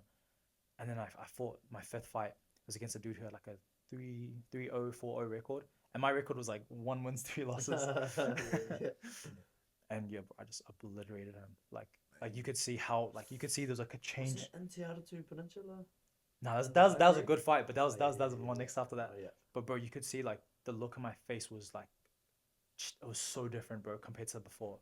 You could just see the scared kid in my like initial fights, and that one like you could just see like something completely different. That's what you described to me. I remember that. That helped me a lot because I remember feeling. I think at my first fight, and I remember trying to question like, oh, and you were like, bro, like I had this moment where you shifted. What can you again? Because I was trying to unpack the alchemy behind that decision. Was it just the work that you'd done? Was it the body of work? What allowed you to step into your power in that fight? What was the shift? It was like 2021. I told you like. Yeah. I literally spent that year like rebuilding myself up, and it was like, I don't know, you guys know the compound effect. Like it was basically that, like all this effort and like all this energy I put into myself just stacking up and stacking up and stacking up, and then when it came to the moment, like you could literally see it all. You'd done the work. Mm-hmm. You trusted in the work, and all of that work was still like, you know, still expanding that year. It was crazy.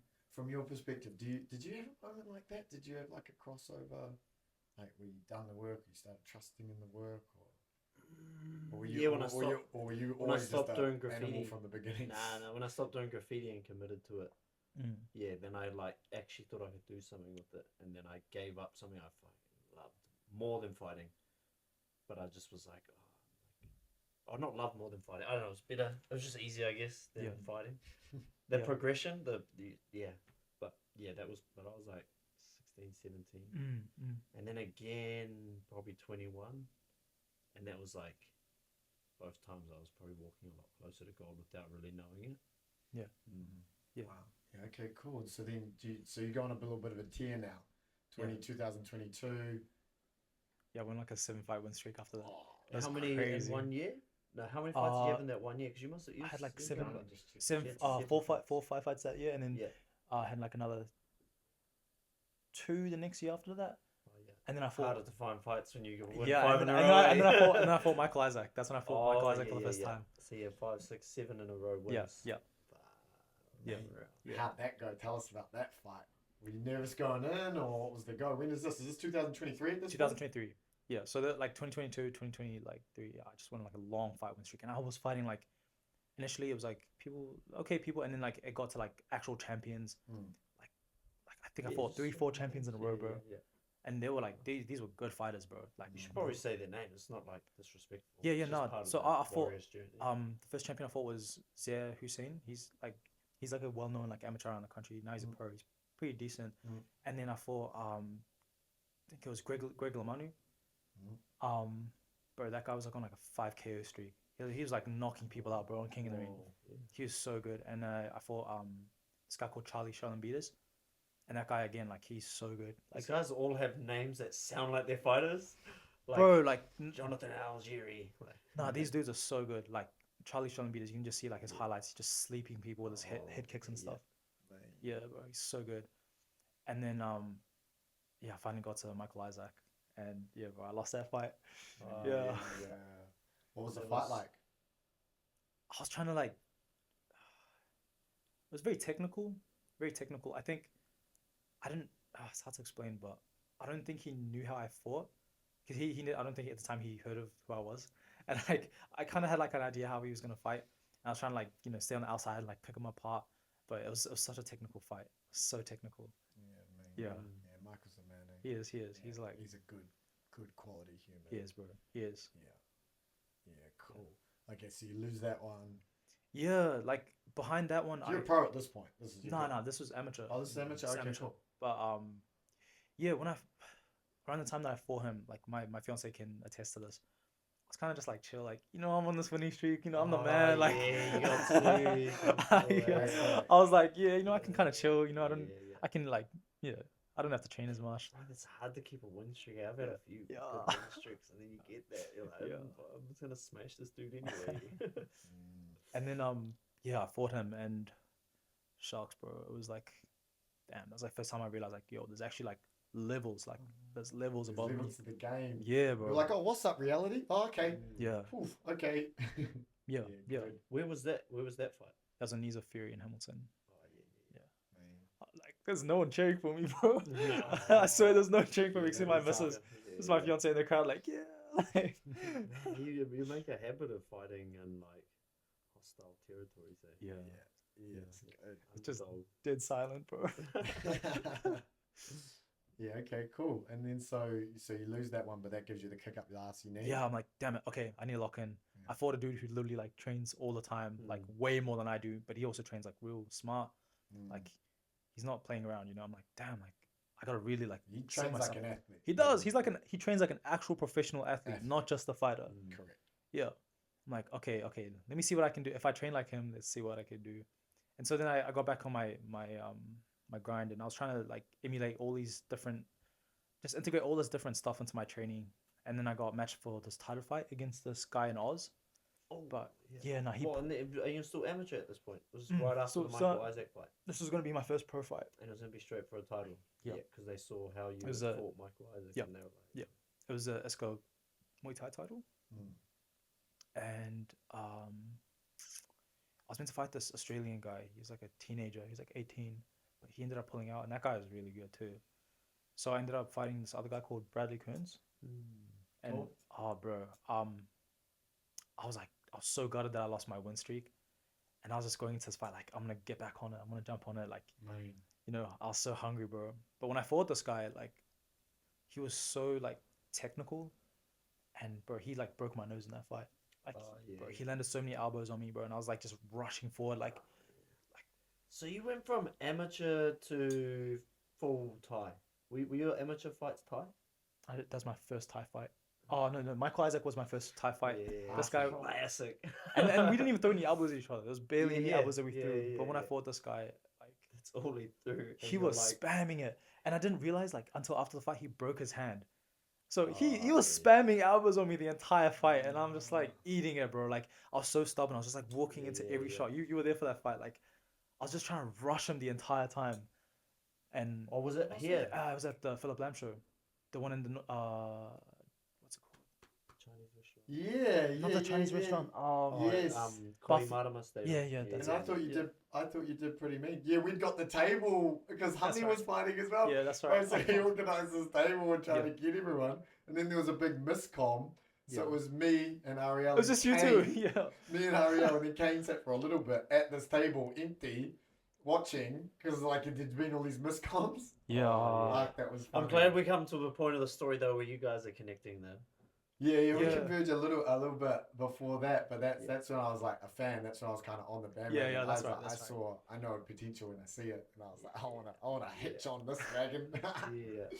Yeah, this fight was crazy, bro. Like, You still beat him. yeah, but like first round, he broke my nose, and this is the first time like all Yeah. my family were at my fight. Like, there was people from my work that like came to see me Yeah. for the first time, and my fiance's father came to watch as well, Mm. and plus like some other family members of hers.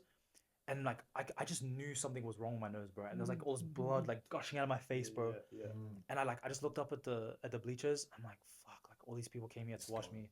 Like I just said to myself, I'm like, I'm not gonna lose this one. I refuse to lose this one, bro. Not in front of like my family, not in front of her family, not in front of my work colleagues. I'm not going back to work the next week. And everyone's talking about how I got beaten up, bro. I refuse. And that was just an absolute dogfight. I was just pushing it. And he was doing all these like crazy like counters and stuff. And yeah, I literally just won just by aggression and like some of the shots I landed. But like, yeah, this dude Which was is not your typical style, but it's cool to see nah, you got it. nah. When you're in those moments, do you like pray during a fight, or do you call on God in there or Nah, not? nah. Nah, okay, Nah, so it's before. It's always before. and then you're in Yeah, there. It's you. It's hard to like it's hard to really think when you're out there. It's hard to think outside of the Yeah. ring. Eh? Yeah, it's hard to okay. think like Yeah. think of something new or Yeah. You're just in there. Outside of like punch kick. yeah, exactly. Yeah. And sometimes like even when you go back to your corner, like it's a bit faded. Sometimes like your corner saying, "Oh, do this," but like you're like, "Fuck, what is he even talking about?" You're just It's like, like- Someone's got to ask that much questions. You know, Yeah, someone's yeah, got to do it. It's yeah. not you two. Yeah, nah, it's cool. now, well, Oppo, I feel like when you have a lot, because I've had like 50 fights. Like, Wow. sometimes, bro, I remember having mean fights, and in my Mm. head, I remember that, like, Notorious B.I.G. playing the song playing that I'd listened to heaps throughout fight camp, Yeah. and I was like moving with it in my, but I was playing it in my head, but I was like, yeah. Well, if it works. Yeah. It was a bit of a cooked fight, but anyway. Yeah. Your win streak, his win streak story is crazy. Yeah. You win like 7 years undefeated. Wow. in 27 fights. kickboxing, That's boxing, crazy. How many? MMA. No, I was like 6.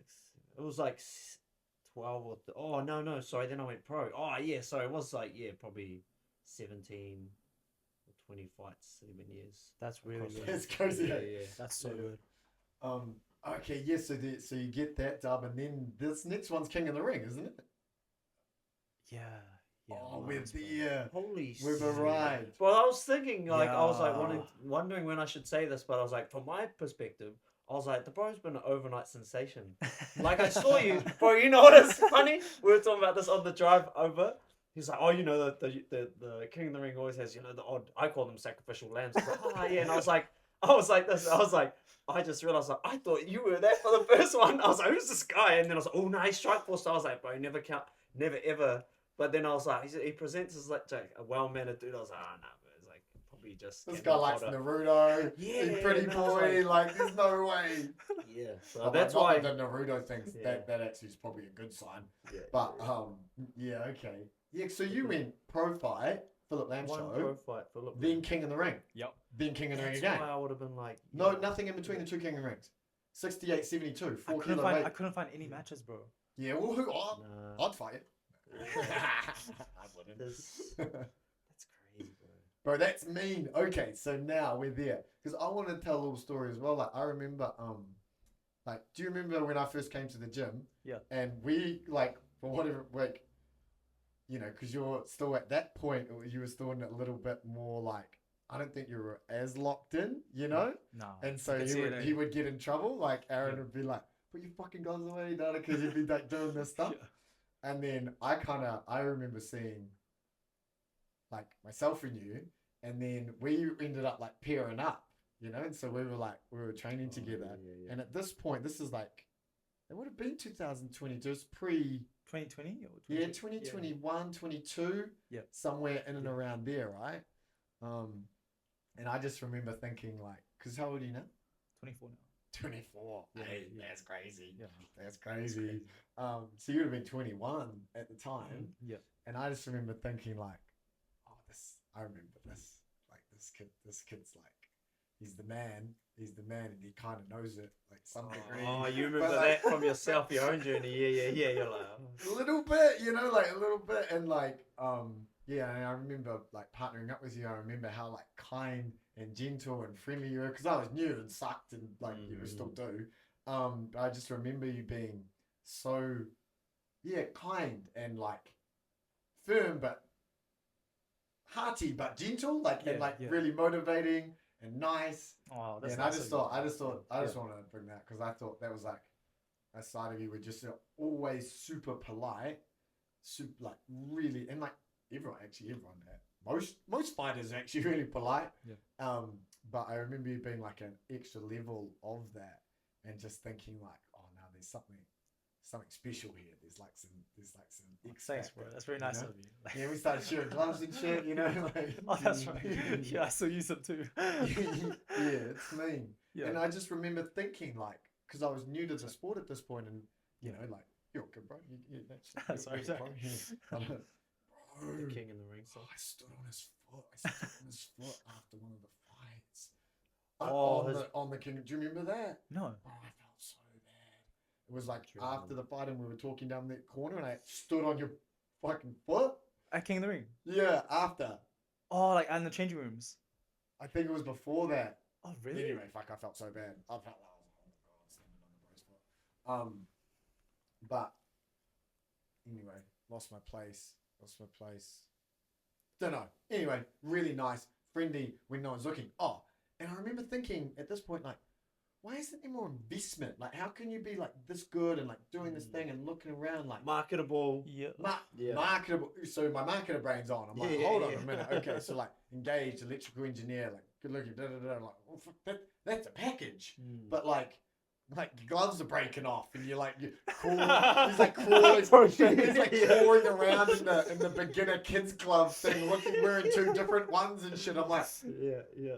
and I'm like the all the gear, no idea guy. Oh, You know, I've that's got like a $400 fucking Sure. high nooses, Yes, and I started feeling guilty. Oh, I'm like, that's so funny. you wear these? Like, what? I don't need them. You know. And I just remember thinking, That's like, so well, cool. what happens, like, with a bit of investment, like with a bit of juice here. Yeah. And I think that's the way for all the fight game. Like, there's not enough. This is the fastest growing sport in the world. UFC, fight sports in general, right? Jiu-jitsu, all the thing. But I don't know whether it's New Zealand, the size of the market, etc. I think a part of it, and it's kind of part of why we're here today, is the tall poppy syndrome in New Zealand stops people from making content, building fan bases, developing that Bro, commercial honestly, outcome. So then there's Yeah. not as much investment in the grassroots. But like, let's Yeah. this story is amazing, right? Like, there's Yeah. anyway, off on a tangent there, but like, That's true, bro. That's so true. what happens with our fighters if we can get more investment at the base level for the Ruwangas and the Shane Youngs and the Bro, up and this comers. sport will be so crazy. There'll be so many more eyes on it. It'll be like an actual like recognized sport. Like yeah, and cricket, we've got rugby. the massive talent. Yeah, We've we've got the talent for it. Israel's and the, There's just no marketing behind it. Like, you know, CSN, bro. Before it was what CSN. they've done is Yeah, that's been pretty. Bro, big. thank God for CSN. Honestly, right? Big honestly, shout- bro. I've got a subscription. Yeah, same. Like, get your Yeah, subscription. so worth it. Yeah. So worth it.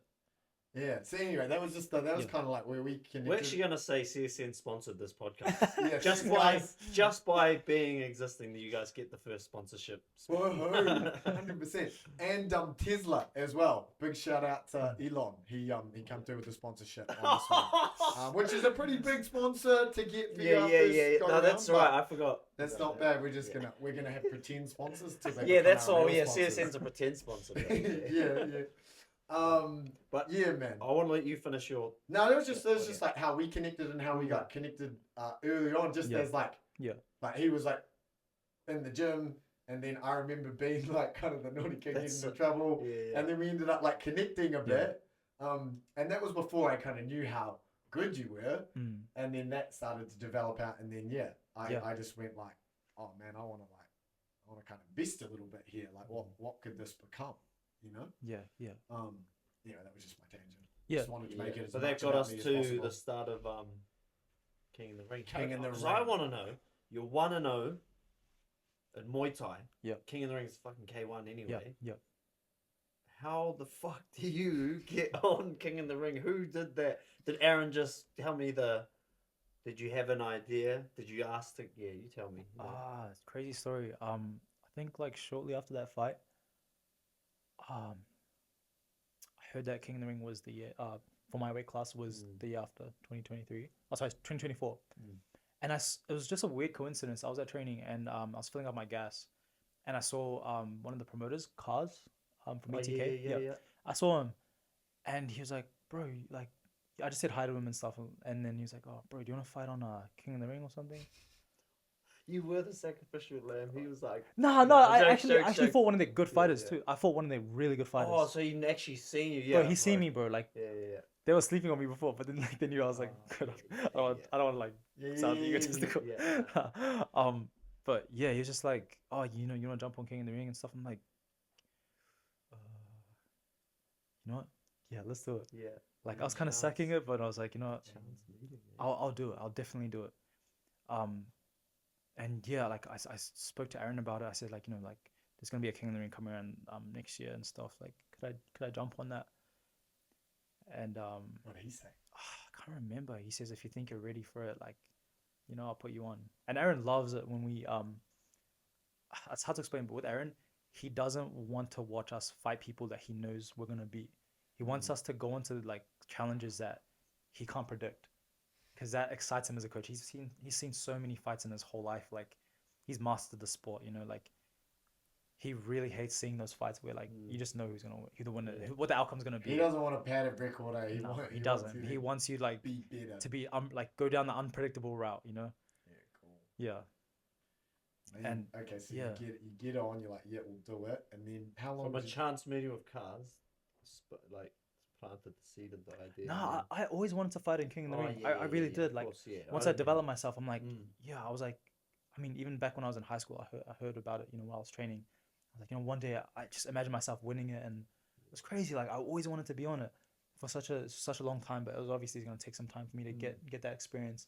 I want to know. That's enough. That's enough experience. I think some crazy people that have been on there with like only 2-3 fights. Eh? Yeah. There have been some really crazy. I feel like in the history of King in the Ring, you're like one of the darkest horses. I don't mean that in like a actual skin color term, but you know what I mean? Like if you the know, ultimate sleeper that's just come out of nowhere. Bro, And just if you know, I'm not even trying to hype myself up, but I am. If you know, you know, bro. Like I honestly, in my amateur career, I fought so many good fighters, like really good fighters. Like I feel like I proved myself enough to like fight some of the level of people that I was fighting. Yeah. Well, you did, bro. Bro, I put on but, some. but if you didn't know, you didn't know, right? Like Bro, you I put on some crazy fights, like crazy fights for the audiences, bro. Like so many good fights, and you just had to be there. Like you literally had to be there. I wish they would have more videos. Exactly. I know, bro. Like this just. Where were you, bro? Where were we? CSN covered 2 of the fights, and there's that comeback fight that I told you about. Then there was a second fight after that, and that fight, it was like fight of the night, bro. It was just so much blood for an amateur fight. So crazy, bro. Okay, so King in the Ring, bro. Take us there. So you're back with God. You're with your fiance. Yep. You've got your job now. You're working as an electrical engineer. Yep. So you've ticked a few boxes at 23. Yeah. That's why I was like, dude, you've done all the things. You've done all the things. Yeah. Which is crazy. And so, what's the lead up like? What's the feelings going into first King in the Ring? How are you feeling about it? Oh, it's like a first time. Yeah, you see that exhale. That's how I felt. That's literally how I felt. So crazy because I'm like, how the hell do I fight 3 people in one night? When you fight one person, like, you can take a lot of damage to your legs, and sometimes you can't even walk after your fights. I'm like, how the hell is it possible to do that 3 times? Like, I know one day I'm supposed to do it, but I'm like, how am I supposed to have the energy for that? Like, what the hell? I'm already doing enough like training. What the hell do I need to do to get enough energy to fight 3 people in one night? Like, that's crazy. Like, oh, it was just such a new feeling. Like, it was like nothing. I can't even explain the feeling. It was like a completely different endeavor to any other fight I've ever had. And there's a lot of nervousness, but there's a lot of confidence in myself that I had at the time. Like, I knew this time it was gonna be official. Like now, like I'm not gonna be like this sleeper, underrated like fighter in the country. I know like a lot of people are now gonna have their eyes on me, and I have to live up to all the work that I've done so far, and I have to make sure that all the people that like believe in me and stuff, like I make it all count. So like I'm going in there to win, bro. I don't care who I'm gonna face. I don't care who I'm getting in the first round. I'm gonna go in there to win. Like I want to win this tournament. I'm not gonna let all those people down. Like, and that was literally the intention behind it. Epic. Epic. So you were how long was that camp? Do you think when you because you found out 6 pretty- months. 6 months. 6 months of just doing random stuff. I don't even Just know what I was random doing, stuff. bro. Oh no, I electrical engineered your own bike camp. Yeah. no, because Kane has done it quite a few times. So he gave me like some good blueprints to like what to do, and I followed that. But there's also some things that I just like added in there that I don't even know why I added it. It just, if it works, it works. Hopefully it works. God willing, it gets me to the final and win. Yeah, a bit of God willing, eh? Throw that in. Sprinkle in a bit of God willing. Yeah. Yeah, because that was the first time that you came onto my radar, and then it was like the same thing like with this one that someone was saying before, like you were the talk of the town after it. Bro, The whole people were like, bro, but did you see that Māori kid? Like, their followers me, and like, because some of my family that don't watch fights, they still get into King of the Ring because it's free on Sky. Yeah. You know, and then they were like, "Cuz, is that your mate?" I was like, "Oh, nah." But one day, like, they were like, "Yeah, that's me." But yeah, that it did seem like an overnight sensation. But then I knew because I was like 1-0, and then I was like, bro, the bro's like seems like levels above striking wise than everyone, and that just way cleaner. And then and I was like, fuck, he's only 1-0, so it didn't make sense. And then I was like, what are they cooking down at Strikeforce? Because that was another buzzy thing to me too. I was like, oh, Strikeforce fighter, I sort of would think of a certain style, and then I was like, oh, he's actually framing and kicking and like real precise and like picking your. Not I'm saying these things aren't Strikeforce fighters, but that sounds bad. I just mean like more on the aggressive side, forward. But from what I was watching, it seemed a little bit of that, and then a lot of counters and pulling and managing the distance. A bit of everything. Yeah, bro, and that was really cool to see. That was a Exhibit A, Kane and saying Conan. Yeah. Well, I fight like a Strikeforce fighter. To be honest, like, I don't want to step back. Okay, so take us through King in the Ring, number 1. So who do you fight first? I've got Pacquiao first. Pacquiao, pretty hard fight for the first round. This dude is so good. Like, that's a big boy at 68. Yeah, he's a titan, bro. Yeah, an actual titan. Big boy. Bro, and like I know this guy so good. Like I've heard of him like when I first started fighting and stuff. I've seen him around here. Like he's kind of like a very underrated fighter. But now there's like a lot of noise around him too. He deserves it all. Like he's really good. Yeah. Well, you had you and Corin a couple of tough fights, right? Yeah. Okay, so you have him. That was a good fight. Beat him in a decision. Yep. He's the only person on the night to like actually rock my shit. Yeah, that's right. Bro, do you guys see my legs buckle? Yeah. He was like he wants to actually rock me. And then everyone was like, yeah, and I was like, oh well, here we go, sacrificial lamb. Here we go. Yeah. Bro, this guy's singing your downfall. Hey, that's your no. I just meant like that's it came across, and then you came back, and I was just like, oh snap, that was like a big upset. That's why I was saying like you were like the darkest horse of the history of King of the Ring, coming 1-0, and you're putting it in one of the weight divisions that has some of the top talent, and it's basically talent filled. You were basically meant to be the like lower talent, but then you come through. Let's not. Because he was the man. I said to him at this last one, man, well done, like, and I love Corin. I was supporting Corin hard in that fight because Jay's gym, right? It was me. And I said to him, I was like, good fight, bro. That third round. He's like, yeah, should have turned it on earlier, eh? And Corin and Pacquiao in the latest. Were you talking to Pacquiao or Corin? I was talking to Pacquiao. Oh yeah. Corin beat him, but Pacquiao's third round where he started to turn on, he did. Yeah, I heard. Yeah. Did a lot better. Yeah, he's gonna go far. Bro, he is amazing, bro. He's like good. I know. Yeah. Yeah, really good. Okay, so you get that dub. Yep. Who's fight 2? Jerome Pascoe. The original guy pulled out. Yeah, that's right. Yeah. Oh, he was the reserve. Yeah. He was a reserve, and it was weird. I never thought I'd ever fight that guy. Yeah. That's crazy. I did not think that was a good fight. He gave it everything, eh? He did. Like it was so awkward. I couldn't like really figure him out.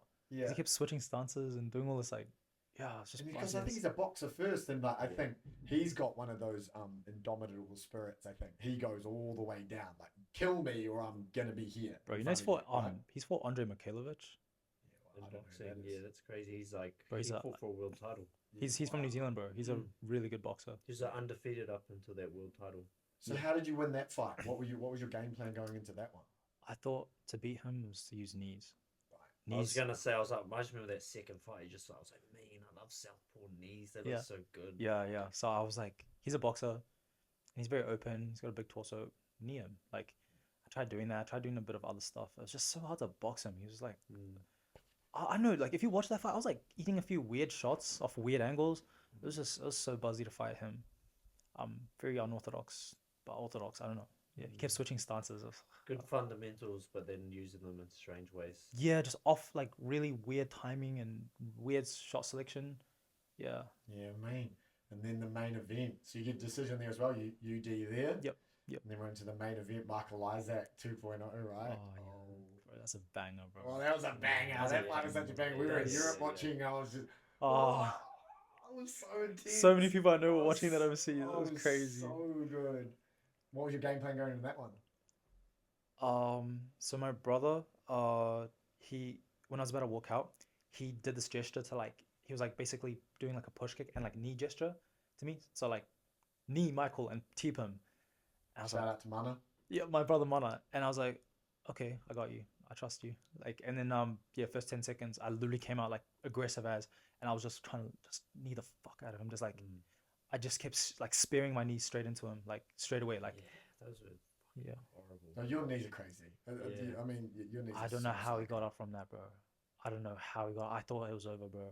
I legit thought it was over, and my dumb ass went to the wrong corner. Yeah. I went to the Did wrong you get corner. an extra time? Is Yeah, that what yeah, happened? I was just like, And he used every second. yeah, he did. Oh, And I was classic. listening to his podcast, a podcast of his today, and he said, like, good fighters take the full A count. That's crazy. He did that. No, but imagine.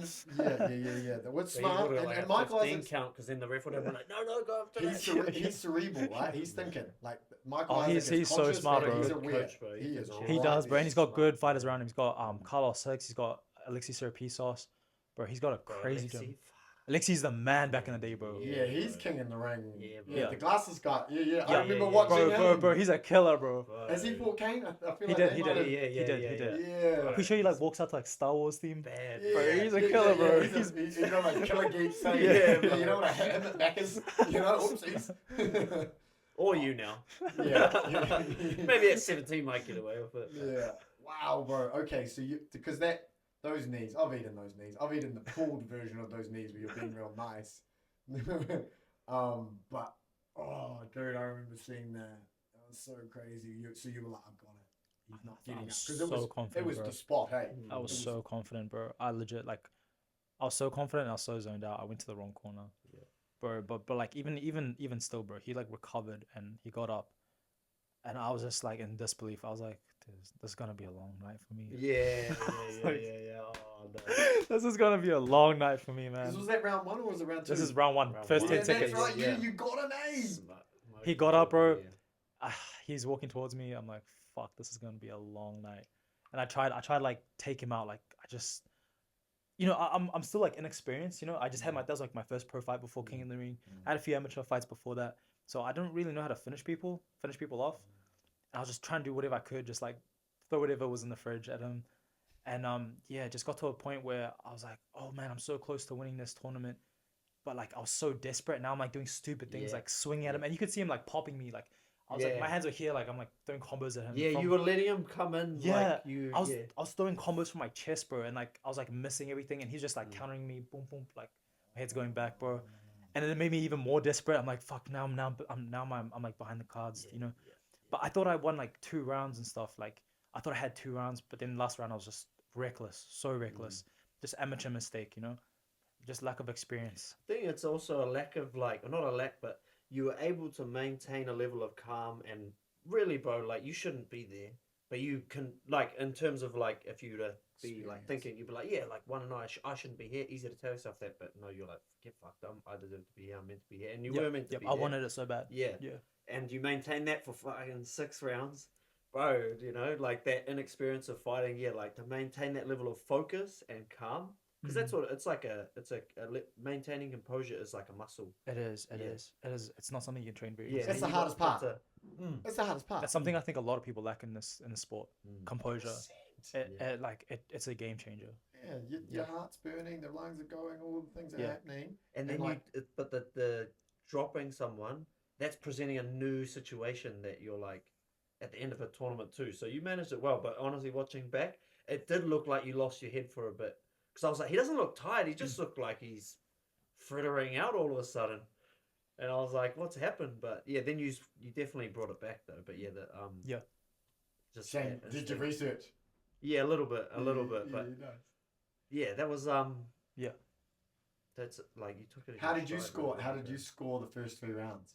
I like Michael Isaac and I like you, so I'll give it honest. I thought you won the fight after the third. I was like, bullshit. Maybe I'm old. But I felt like you'd won the fight. But that's I don't. No, you but I don't- think it's okay to be respectful. Yeah, And like I thought you won. I thought you got 1 and 2. Yeah, I thought that too. Yeah. I thought I that thought too. you got 1 I and thought 2. I won. I thought I won the fight. Like Did legit. you think you'd had 1 and 2? Yeah. Oh, it was But I one of think- them. I I definitely think- lost the last one. I'm pretty sure if I look back on it. It's a Yeah. clean loss. Yeah.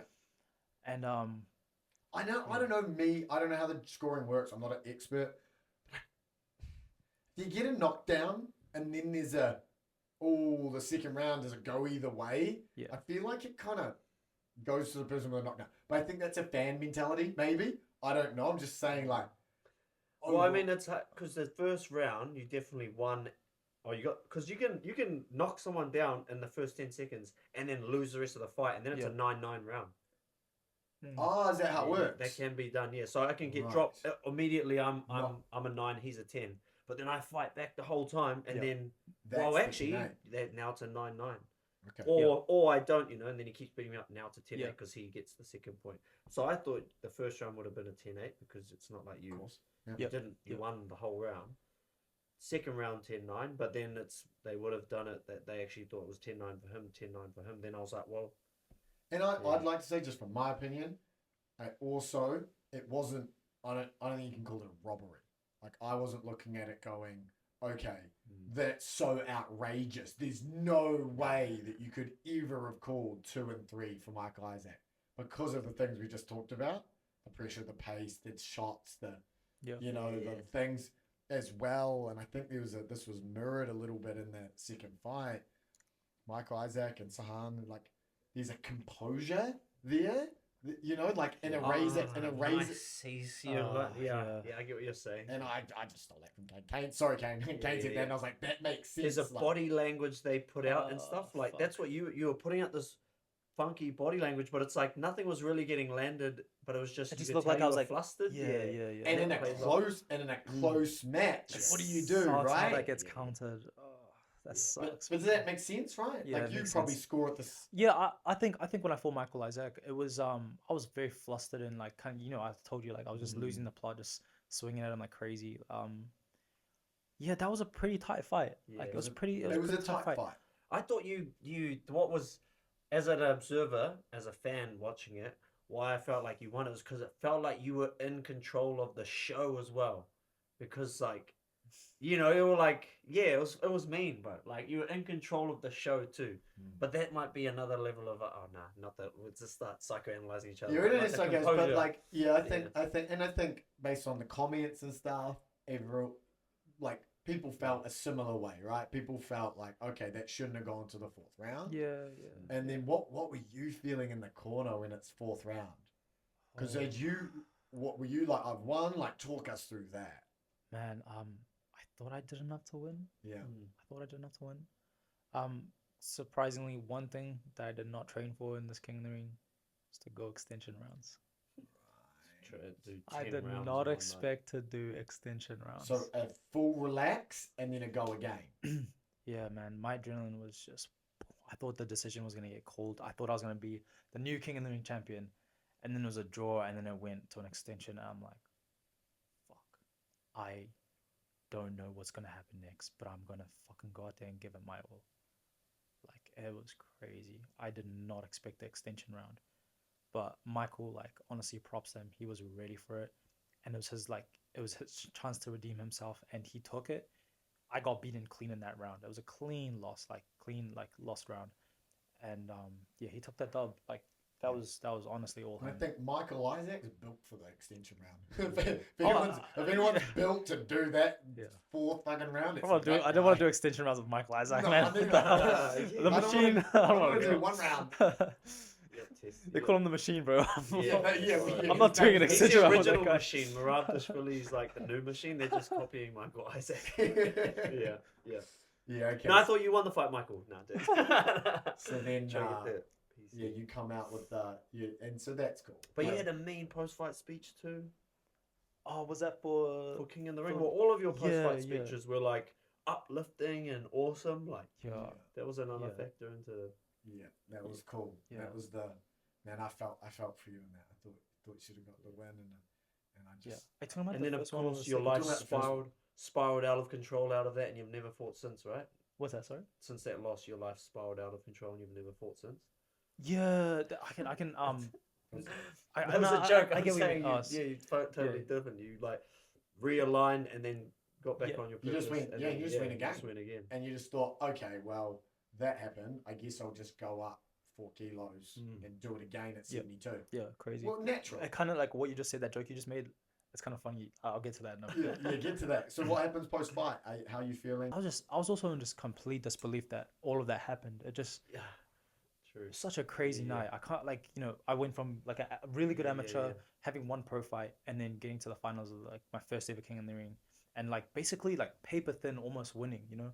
Like it was just Yeah. crazy and I wanted that moment for so long to win King in the Ring and I was like shit I was so close. I was actually like this close to winning it. Like my hand was like so close to touching that title.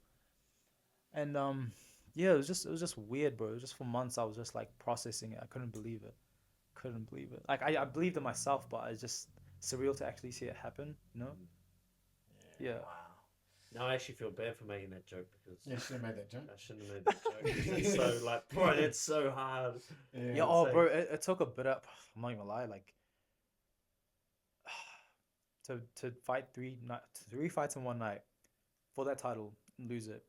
It takes a lot out of your soul, bro.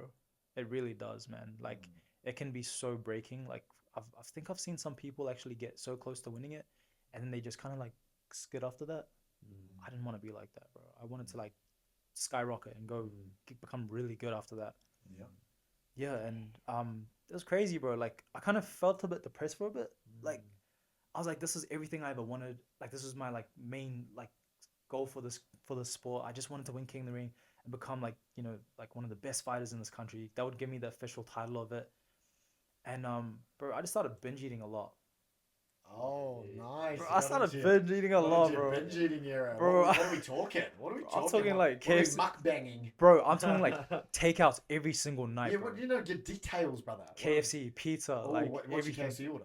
What's your The No, spicy the wings. people want specificity. Yeah, what's your KFC order? Oh, Yeah. wicked 'Cause that's- wings, the Nice. chips, bro. I'll just get like 8 wicked wings for like. Oh, pizzas. amateur. So you're still an amateur at KFC. No, I don't know. Uh, Mind you, this is a lot secret for a skinny menu. guy like me, bro. oh yeah. Yeah, just pizza every night, like just, bro, junk food night after Yeah. night, like meat fresh, everything. Just like, my eating was just getting crazy. Yeah. I kind of just like, after that fight, after the loss, I was just like, what the hell's the point? Like, what am I doing now? Like, what do I do now? There's no one that wants to fight me at welterweight. Like, I run out of opponents. I fought almost like all the best fighters. And I just kept eating, man. Like, I was like, the hell am I doing? You're just eating your feelings. You're literally. eating. Yeah, I was just like, I don't know, I wasn't even aware of it at the time. Normally I'd do like 2-3 training sessions in a night. I'll just do one, like rush home, drive home quickly, and then just eat, fill my face, man. Yeah. And then Now I see why you moved up. bro, that's the thing. Like that's the reason as well. It's like everything happens for a reason, bro. Yeah. I went to The Japan. story's crazy. Bro, it's crazy. The It's story's crazy. crazy. Like I went to Japan like 2 months after that, and I didn't do any training at all. Like I was like, I'm gonna spend this time with my fiance. She deserves it because I literally like barely saw her during that whole camp. I was just training my ass off. She deserves like the best of me, like just no attention on fighting, just put all my focus and just spending time with her. For a whole month we were in Japan, and bro, I was eating so good. I was eating McDonald's every single morning. It was so cheap there, bro. I was eating McDonald's every single morning. Like, I've never like indulged in like fast food like that in my entire life. I was just eating non-stop, and that's bad, bro. It's not good. Like, I don't endorse this at all, at all. And bro, I gained so much weight, like so much weight. I was like at 80 kgs, and I always walk around at 72, 73. Wow. That's crazy, bro. And some of it obviously converted to muscle. Yeah, cool. You fed that Sri Lankan soul. The Māori Hawaiian Sri The Māori Lankan genes finally kicked in. soul. Yeah, and I'm like big now. Like I put on quite a bit of weight. How heavy are you now? Right now? 75. Okay. Yeah, 75 and a half. But I got pretty fit over this Yeah, camp no, and but I stuff. would have thought you cut more than that for because no, but it's weight controlled, eh? King of the Ring. Yeah, that's Yeah, the hydration. and obviously like when I started training more serious again, I started to drop my weight down to about like 76, Mm. and like the whole fight camp, I was basically training at about 76 kgs. Yeah, nice. Yeah, Nice.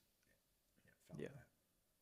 That's good. Okay, gangster. So now we're up to taking the 72 kilo fight. yeah.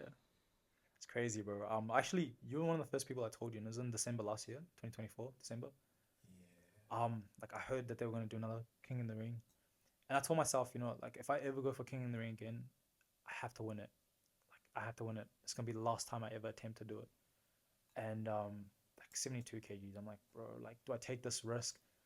I can't find any matches, man. Like I got offered two really good fights, like early, like sort of after King in the Ring, but I was like out of shape. I came back from Japan. I was just completely out of shape. I was like, there's no way I'm ready for these fights. Yeah. I just know myself. I'm like, yeah.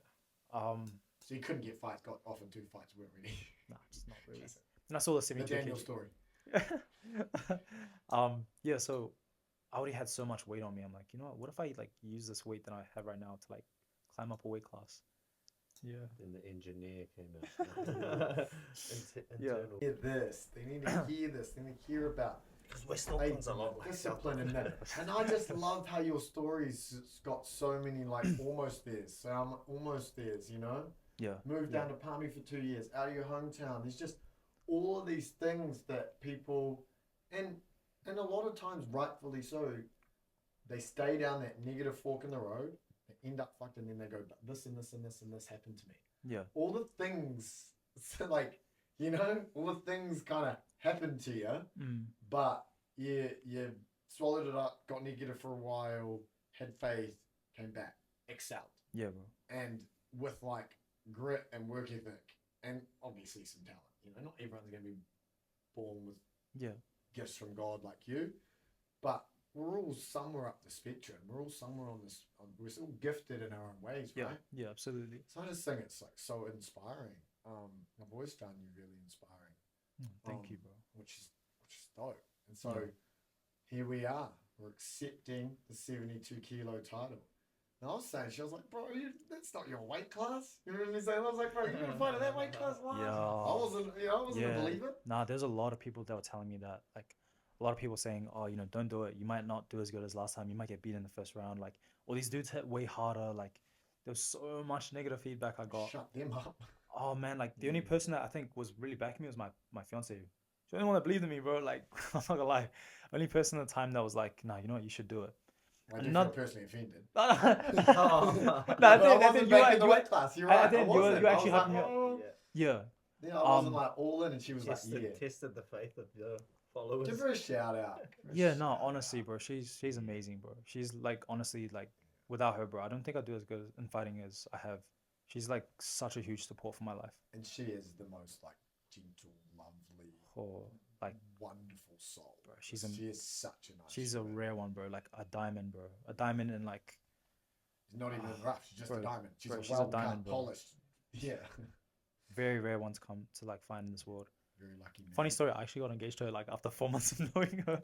Yeah. Tell us that, John. Yeah. Tell us It's that, completely John. off the topic, bro.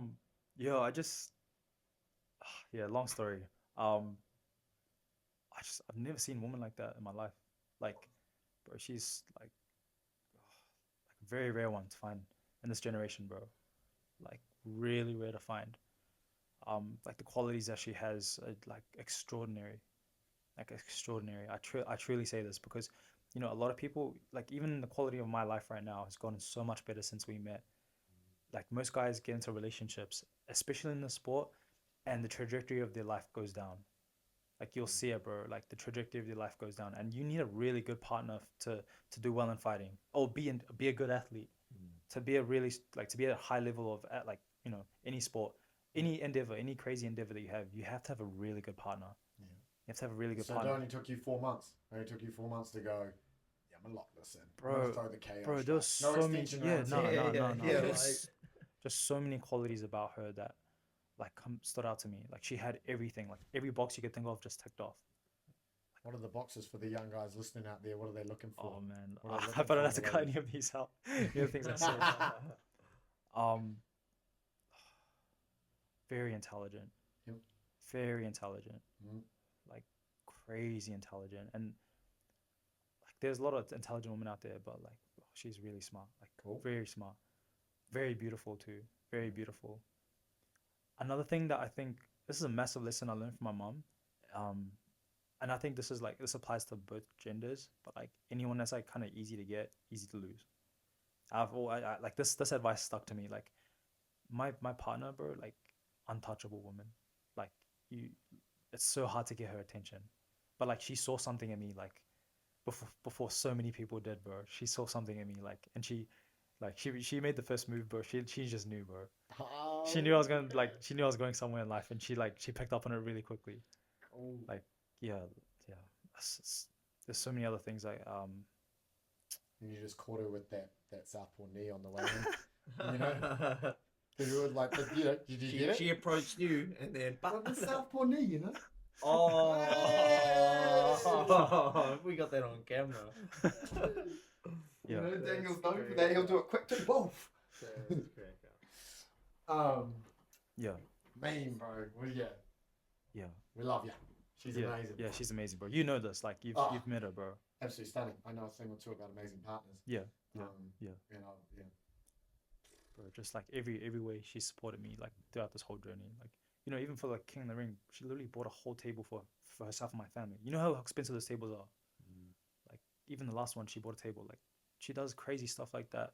Like, bro, there's like women out there that will like look after you if you're on the right path and like you do the right thing. You know, there's like some amazing women out there, That's what the young people need to hear. bro. Like honest to God, because you hear so purpose. many dudes like talking about like how women are shit and they ain't trash, they're all trash and stuff. All women are the same, bro. Like you're looking in the wrong places, or like you haven't built yourself up. Like I think that's a really good point. I think often what they're actually doing is looking in a mirror and reflecting the trash. you attract what you are, bro. Correct, of course. Well, you attract elements of who you are, and oftentimes you attract the worst elements of who you are. You know, and whenever you insult someone, you're usually insulting someone for something you're deeply frustrated about internally. The thing that really Projecting. gets under you, You're just projecting. You're just projecting, Yeah. and we all do it. The thing that really Yeah. frustrates you about your loved ones is probably the thing that you need to look in the mirror and focus on, right? Yeah. More than anything else. But that's such a good message, you know. Build yourself up, Bro, for real. become a powerful being, Yeah. and then look in the right places. And there's wonderful women everywhere. Bro, there's wonderful men everywhere. There is, bro. There's wonderful men out there too. There's Like, wonderful everything. yeah, There's everything, wonderful guys everything. out there. There's wonderful everything out there. I mean that in all seriousness. I'm all good with it. bro, if you're on a good Yeah. path, if you're doing a good thing, like the right thing, bro, like the right people will come into your life. Like it's bro, it's a universal law, I reckon. Like, Love that. yeah, this sounds like some podcast bro thing. It It sounds like something a person would say on a Well, this is a podcast. podcast. And you're a fighter that was 1-0, went to King of the Ring, and yeah, you got a few. You're tapped into something. Yeah, you are Yeah. tapped. Okay, bro. Yeah. So talk me through the lead up to this one. What's happening leading into this Oh, King of the what's Ring? the Yeah, camp I was like? cooking, bro. I was Oh, you were cooking, bro. you were chefing it I was a up. chef, bro. Yeah, man.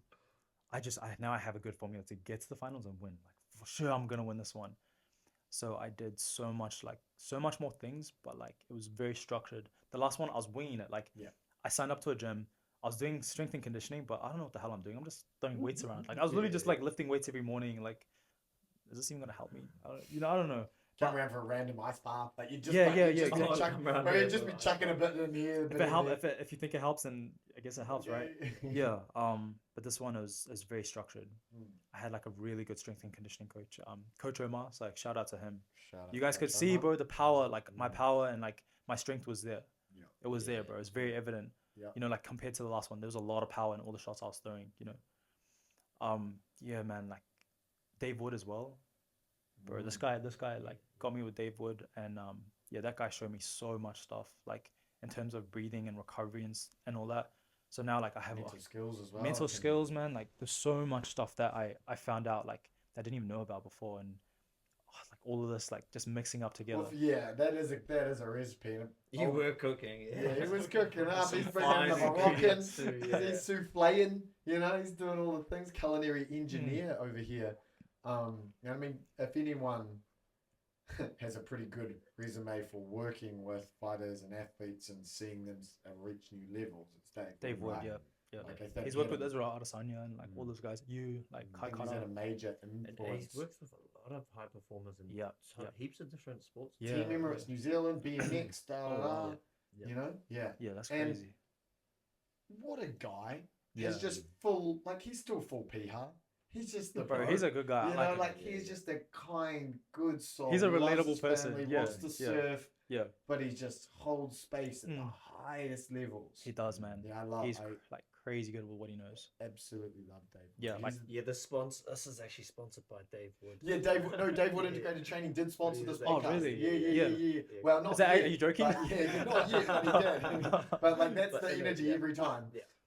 He might. Like he Yeah, actually might. He actually Oh man, might. like yeah, he should. I don't know. Nah, We- legit, We legit. might get Dave. He's the real deal, bro. I literally used his breathing techniques on the night of King of the Ring. Okay, yeah, let's get to Bro, that. Let's get to like that. Okay. I literally used like so many of his techniques, bro. So talk us through, brother. You've run a structured camp. You're walking in 72 kilo King Yeah, in the Ring. yeah. Talk us into weigh-ins.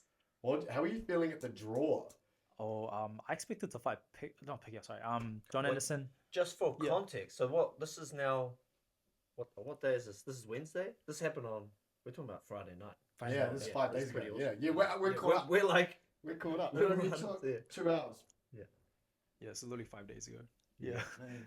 Um, So what? Yeah, talk me through weigh-ins because I thought weigh-ins was interesting. Yeah. I thought I was gonna fight Corin or John Anderson first. Yep. I was ready to fight the worst like pick because Strikeforce always gets the worst picks. Yeah. And I ended up fighting Angus. I ended up drawing Angus. Oh, good fighter. By Yeah, all good fighter. accounts. Good fighter. Like just. But you were pretty happy Not with the as pick well known. overall. Yeah, not as well known. Like less experience. To be fair, like I had quite a lot of experience over him, but like he's still gutsy. You know, I was throwing like the tank. I was tanking all my punches at him. Like every shot was just pure 100%, and it was like throwing me off balance. And you can see how gummy I looked in some of the shots. Yeah, you came out. You came out with it was funny because I So- was in there cheering and happy and like woo, like we got the win or whatever, being in fan mode.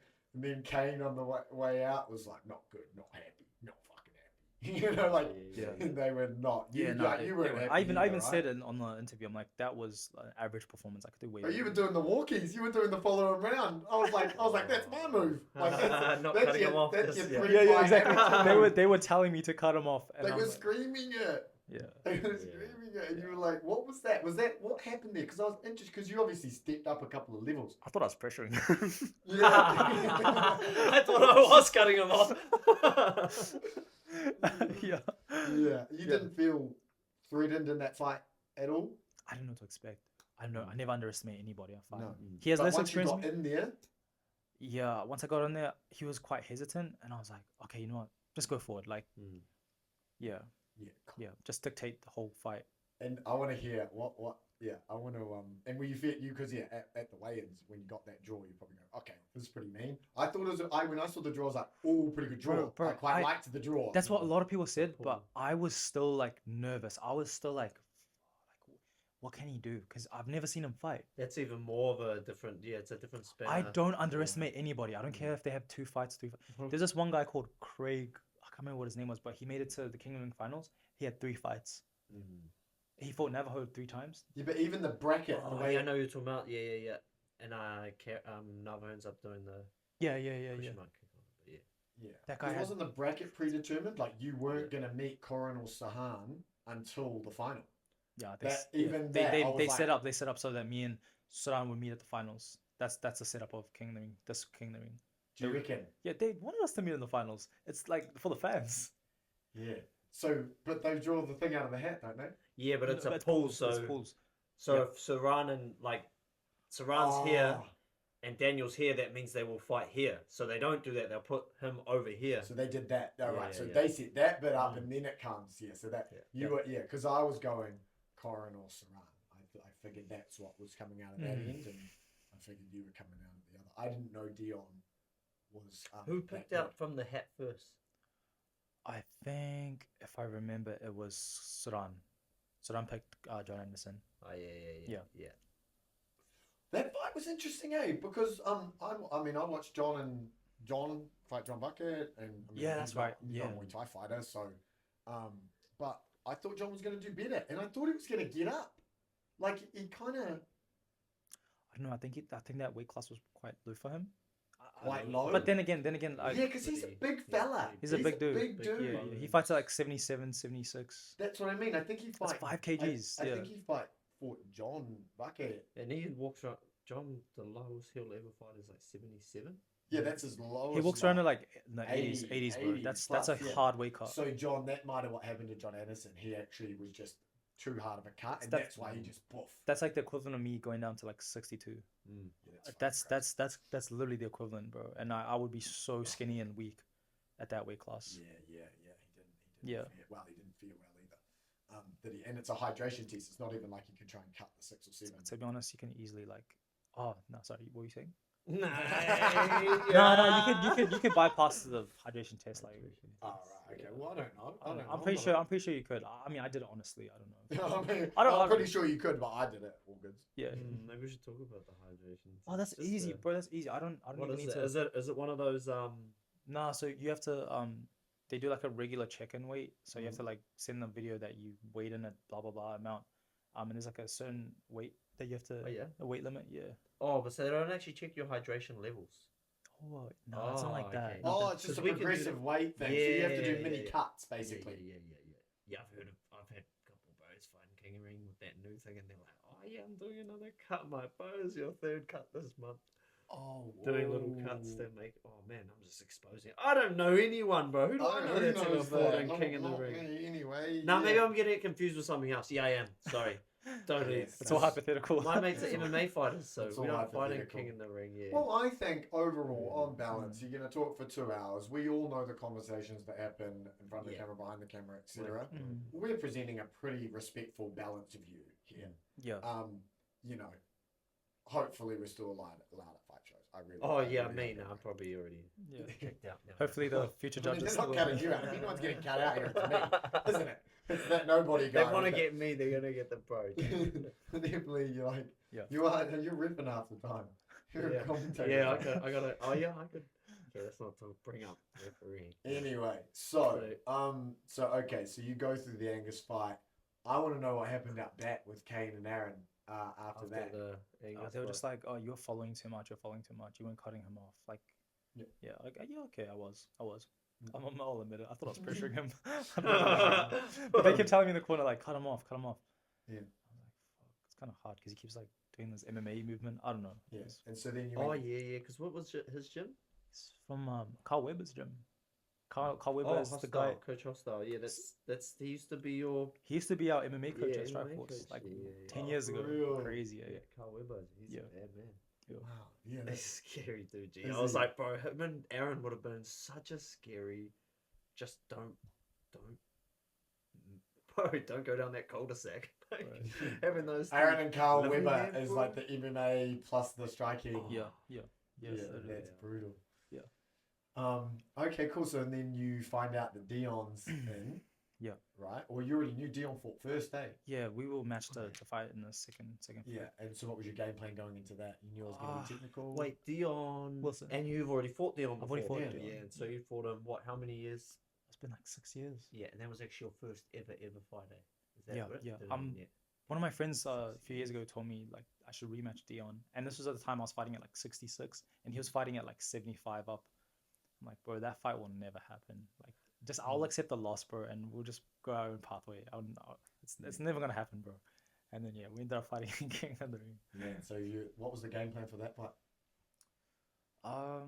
So probably like just pressure and try use a lot of boxing. My pressure, like just make him miss. Yeah. He's really good at sorry, I started there. He's really good at countering and blitzing. Like does that really well. So He's got this like relaxed Oh. smirk on his face.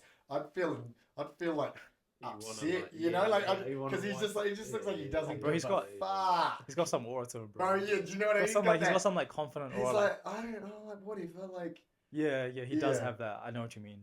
Yeah, It's kind of crazy. scary. Yeah, it's a bit scary. It's a bit like, oh, don't you care? I was watching like I I'm wasn't in here huffing and puffing like Puff the Magic Dragon, you know? And this guy's Yeah. just chilling. I was watching him about back hair pads like just unintentionally, and I was like, damn, I really gotta fight that guy next round. Bro, you look so good, eh? Okay, and so how'd you find that fight? Um, quite a chess match, eh? Yeah, it was. That's what everyone, even like on the was it the like it must have been an Insta, but like after the show, that was like what everyone was saying. It was like that was like the best technical chess. Yeah, match it that was we've so seen in technical, bro. ages. I had to be so clean against Dion because like if you make a mistake on Dion, like he could legit drop you and stuff. You know, he's really good. He's got really good eyes. Like, really What good. rounds did you think you took? I don't even know. I actually didn't know if I won. Like, I Oh, went back. really? Were you worried? I went back to the corner. I'm Seriously. like, did I win that? Like, did I actually win that? What they reckon? They're like, yeah, I think you won that. I think you won that. Yeah, I didn't even know myself. It was so like Matrix, sort of. It's like a Matrix fight. Yeah, you guys were like, there's like when you see. I remember when I watched Izzy fight Anderson, and because they're both like lateral movers and know how to, bro. There was like the camera angle kept changing because it's around the ring and you're just like whoa, it's like spinning, and I felt like your guys' fight was a little bit like more like that. The king of the ring keep had the, but no, it's Yeah, cool. That's yeah, a good he's comparison. so good, bro. He's so good. Like, much respect to him. Like, and I fought him like, yeah, we've been pretty tight over the years. He's a good he's guy. a good dude. He's eh? a really He's good dude. cool Like, fella. yeah, he's a really great fighter too. Like, so yeah. So then we come out of that, and then Yeah. we're in.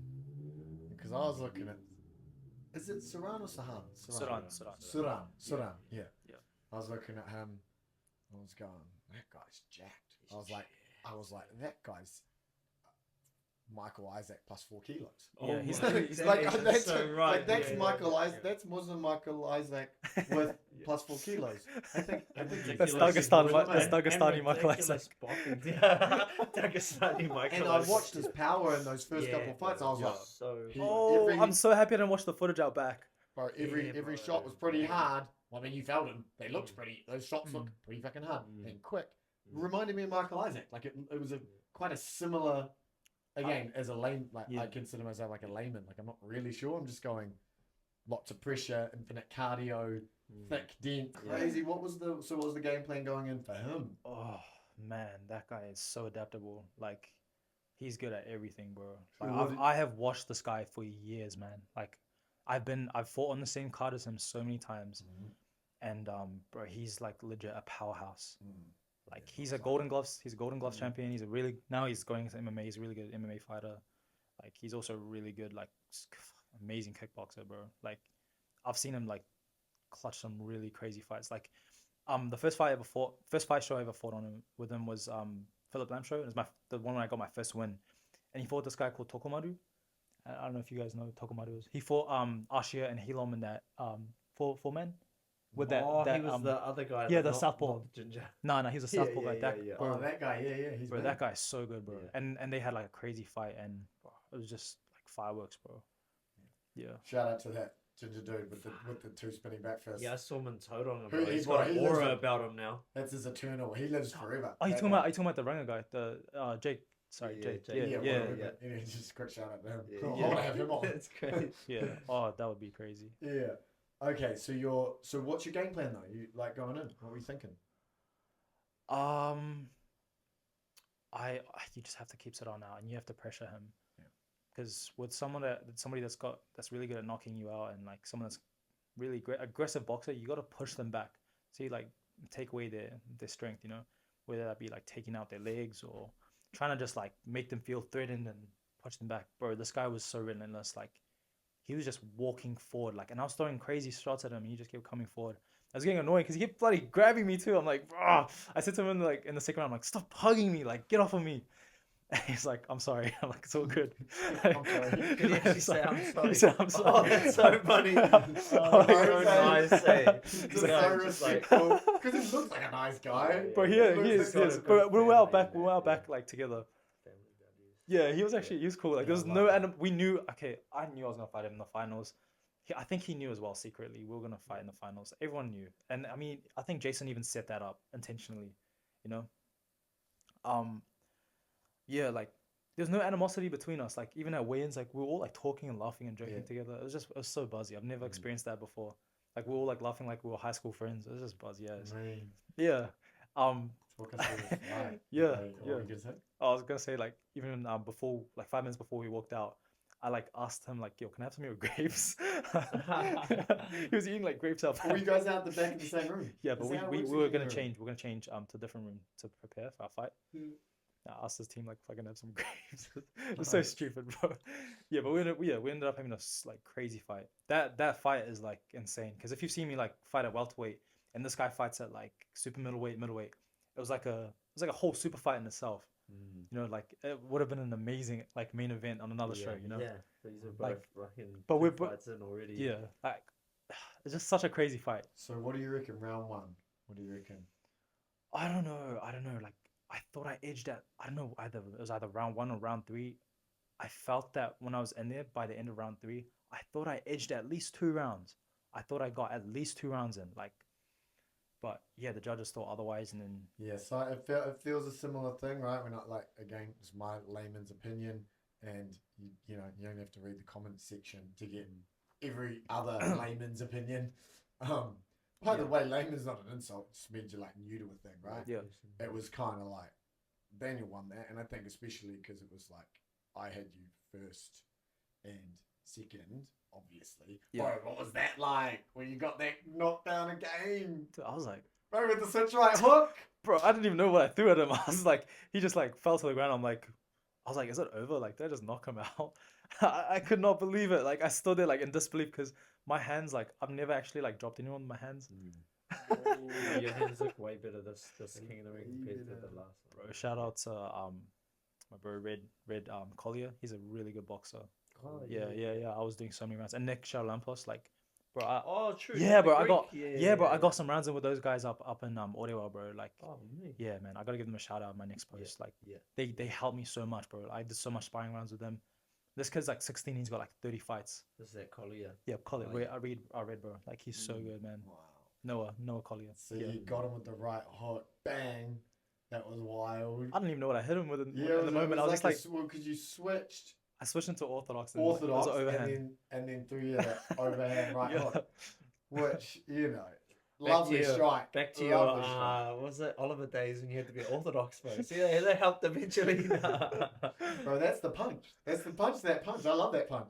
It's crazy, bro. I didn't even know. Like, I didn't even know what I hit him with. I was like, was that a check hook or something? Like, what was that? Like, And so then you're in there round three, and you feel like close again, but close round. he keeps right? coming forward. I'm like, shit. He's like grabbing me. Like, he's like basically out strengthening me. Just trying to dog walk me down. And like, I was just trying to throw like a lot of, trying to be a Thai fighter. Trying to fight like super leg, kick his arms, kick his body, kick his head, kick his legs. Try throw knees when I could, but like it was hard. Like I felt a bit stuffed in there. Yeah. Yeah. He was just like coming forward and pressuring and yeah, he And fought. moving his head the whole time. Moving his head too. like yeah. Yeah. That's what I. Yeah. That was gonna be hard stuff. It was crazy. Like I thought I did enough. Like I thought I landed more variety of shots. I thought I landed like some powerful shots in there too. I thought I did enough to get the dub. Yeah. I thought I did enough. And so you were ready for the fourth this time. I was ready, bro. You could see like when they drawed it, like she didn't even raise my hand, bro. I literally just like was like I ripped my hand away. I'm like, yeah, I know this was I know it's gonna happen. Like, yeah. I saw it coming, and yeah, just ready to go, bro. Talk me through that fourth round. Oh, it was a difficult one because I have my corner saying, "Come on, how badly do you want this? You fucking want this? Like, go out there and give everything you have. Like, I don't care if you're hurt. Like," and I'm like, "Yeah, I'm ready to do it." But like, I can just hear the crowd and like, I just felt so like overstimulated. Like, so much stuff is happening at the moment. Like, I have the crowd screaming. I have like the realization that shit, I didn't win officially. Like, I got to do another like extension round. I have a dude just constantly coming at me like. It's just crazy. I couldn't really think in that moment. All I could do was just do whatever I could do best. And I tried my best, and I tried to stay pretty tight. I think for this fight, compared to when I fought Michael, I think my defense was way better because the shots he was landing on me weren't like obvious. There's a few shots where he like snapped my head back, but like my defense was so like I was able to tighten up at the right times. Like I wasn't like getting desperate and like getting countered like really badly. Like I thought I did pretty decent in terms of defense. Yeah, I Yeah, think and as from well. an outsider's perspective, it seemed like when I was watching, I was like, oh, like fitter. You know, like that's your level of skill when you're actually fit. But nah, it must have been also, shout out to your boxing. Yeah, guys, shout out to 'cause those they guys, tidied bro. your They hands up they mean, legit bro. helped me Yeah. so much, bro. And so then, what was your feelings on the fourth round? Do you feel like it's a close one? I did not know who won it, bro. Man. I did not know who won it. I literally was like, please God, please. Like I was literally like this, please God, please, like, please give me this win, please. Like I prayed every night for this, like please. And yeah, they gave the dub to him. Like so, yeah, props to him. Like I could only do so much in that. And I gave him my best. I like really gave him my best. Yeah. What? Why do you think you didn't get that win? What do you think? What God's plan? What do you reckon? What do you think could be the? For it to happen twice, for me to go 2 extension rounds after dropping the motherfuckers. I don't know. I do know. I feel like I've wanted to win King in the Ring for a very long time, and like that night 5 days ago, I'll be honest, I was just fighting for the money, bro. Like I was literally just fighting for the money. Like it would just help my family, put my family in a better place. Like I get even closer to like getting them a home and stuff. Like I already have like decent savings and stuff, but like that'd bring me even closer. And I also wanted to go see my family in Sri Lanka. There's so many things I could do with like that 10K, and I was like, that was what I was fighting for, bro. And it was that, and then I was also fighting for the people that believed in me, bro. That was literally it. Like I didn't want to walk out of that after all these people bought VIP tables and all these people invested all this effort and like hyping me up. Like I was like, I'm not going out on a loss. Like, and then like when that decision got announced, bro, I was like, fuck, like, Wow. Okay. yeah. That's interesting. So in your soul, you wanted your 10K. That's what you wanted. Okay. That's it. Yeah. That's interesting. Yeah. Yeah. Cool, man. Yeah. That's so cool. So, man, I thought it was so intriguing. I was watching that, and I'm a big supporter of yours. You're a good friend with training partners, sponsoring you, investing in you. Yeah. you know, Yeah. mentor-mentee relationship, and I was fucking stoked. And like everyone else was a bit upset because I felt I had to downplay it a bit. I was trying to be like careful, but I was just going. And now it's even clearer to me personally. It's like God's plan is like it happened again, right? It's Michael, like the similar types of Like fighters. the same exact the situation. same exact What thing. are the odds? Well, What are the odds? there is, I think it's in the Bible somewhere, but God gives his strongest warriors his toughest battles. Yeah. And I just went like, that type of thing to happen again, and for one of them, both close fights as well, both not, I wouldn't call either of them abject robberies. You roll the dice 1,000 times, you should win one of those, right? Yeah. But for it to play out that way, I just went, oh, well, something grander is in store. Like to put, and it's either going to break you or it's going to make you, right? Yeah. That experience is either going to turn into this power source or it's going to crush you. I didn't think it'd break you. And I was just so proud, and everyone was so proud, and everyone was just so like, you won it. And then the comments and the shine and the like, yeah, you can win King in the Ring again, but to do it like that twice is like historical. So I just came away, and then hearing that from you then about like actual what it was the case is, it's very, very interesting. I think you're blessed. I think there's a higher power guiding this, and I'll say it here now. I think you're going to be a global world champion and also a role model, like a global role model of like, here's a way to live and a way to tick boxes across your career and as a friend and as a training partner and as a champion and as a electrical engineer and as a man of God and all of these things. And I just went like, oh, okay, cool. Like, you didn't get that in that moment, that thing you thought you wanted, because there's something so grand and great building in the background. And that's where my happiness was from. Like, that's why I was oh shit, what? Yeah, I'm honestly, bro, What's in store? that's what I was thinking too. I'm like, for this to happen twice, the exact same situation, like, it can't be just a random coincidence, you know.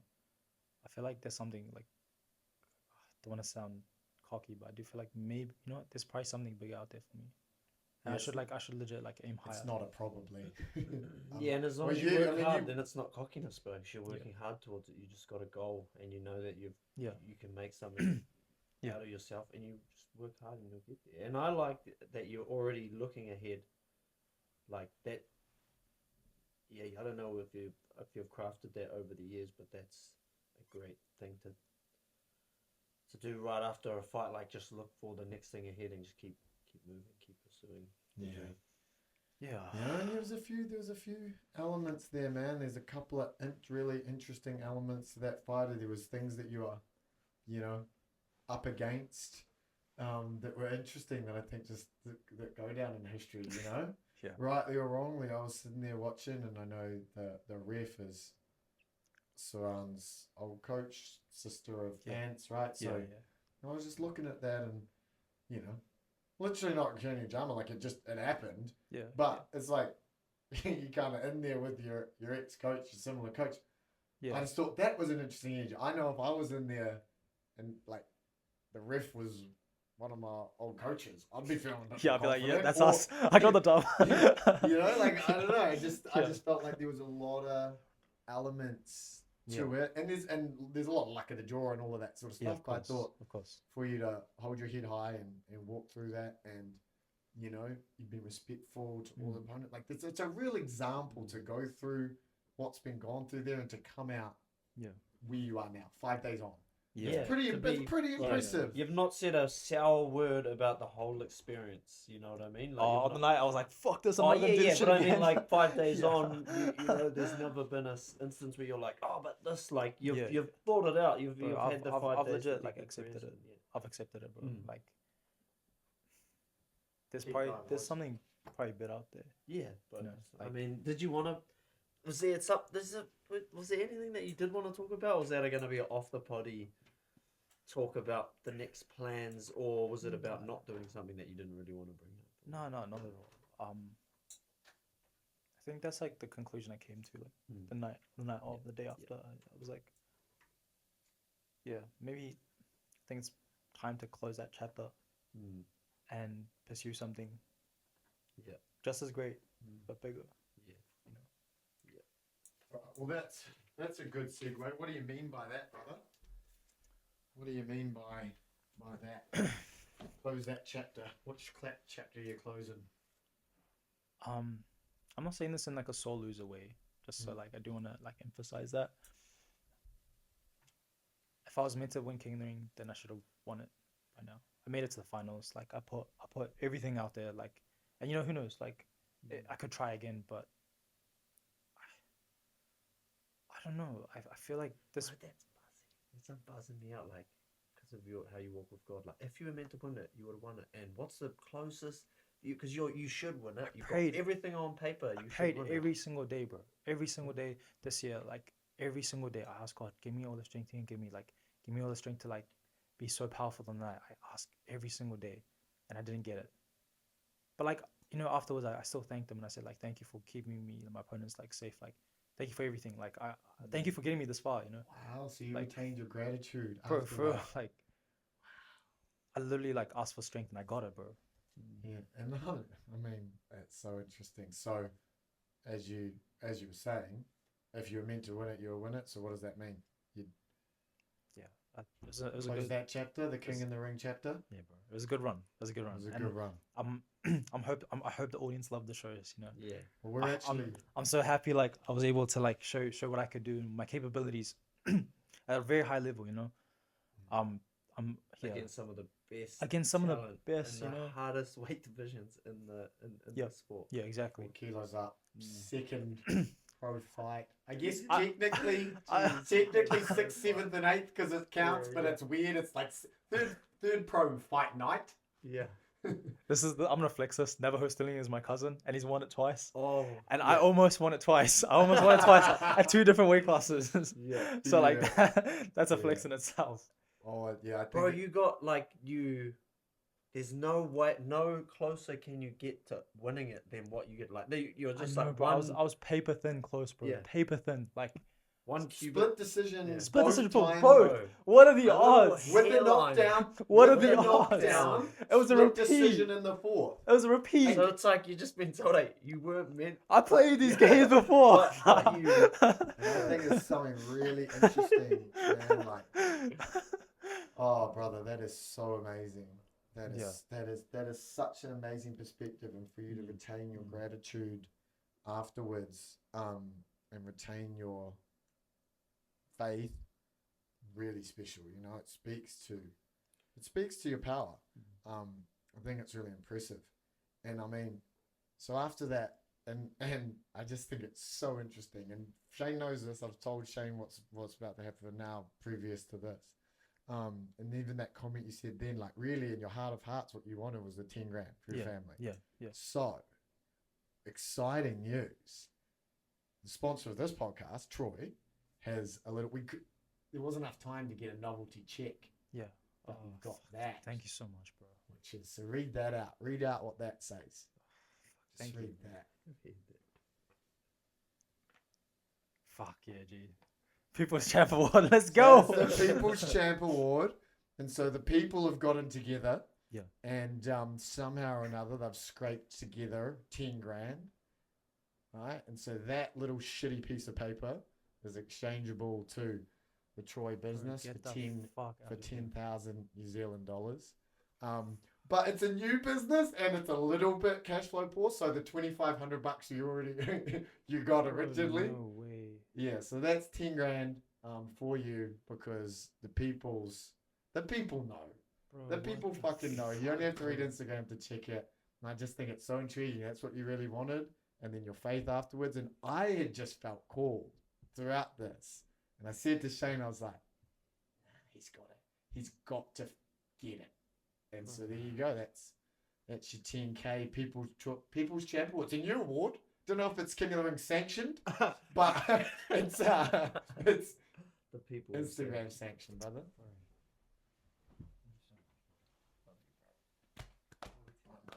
It's only the beginning. This is what the voice needs to see.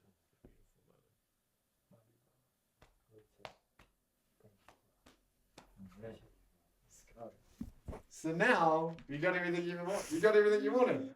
True for your faith, brother. That's right. Hey, dude, how crazy is that? We didn't talk about this. We didn't have this conversation. When you said that's crazy. He knows. Yeah. Tell them. Because I told you about this. When did I tell you about this? Yesterday, maybe. Yeah. I'm really thankful, Just- bro. Like, honest to God, like, thank you, bro.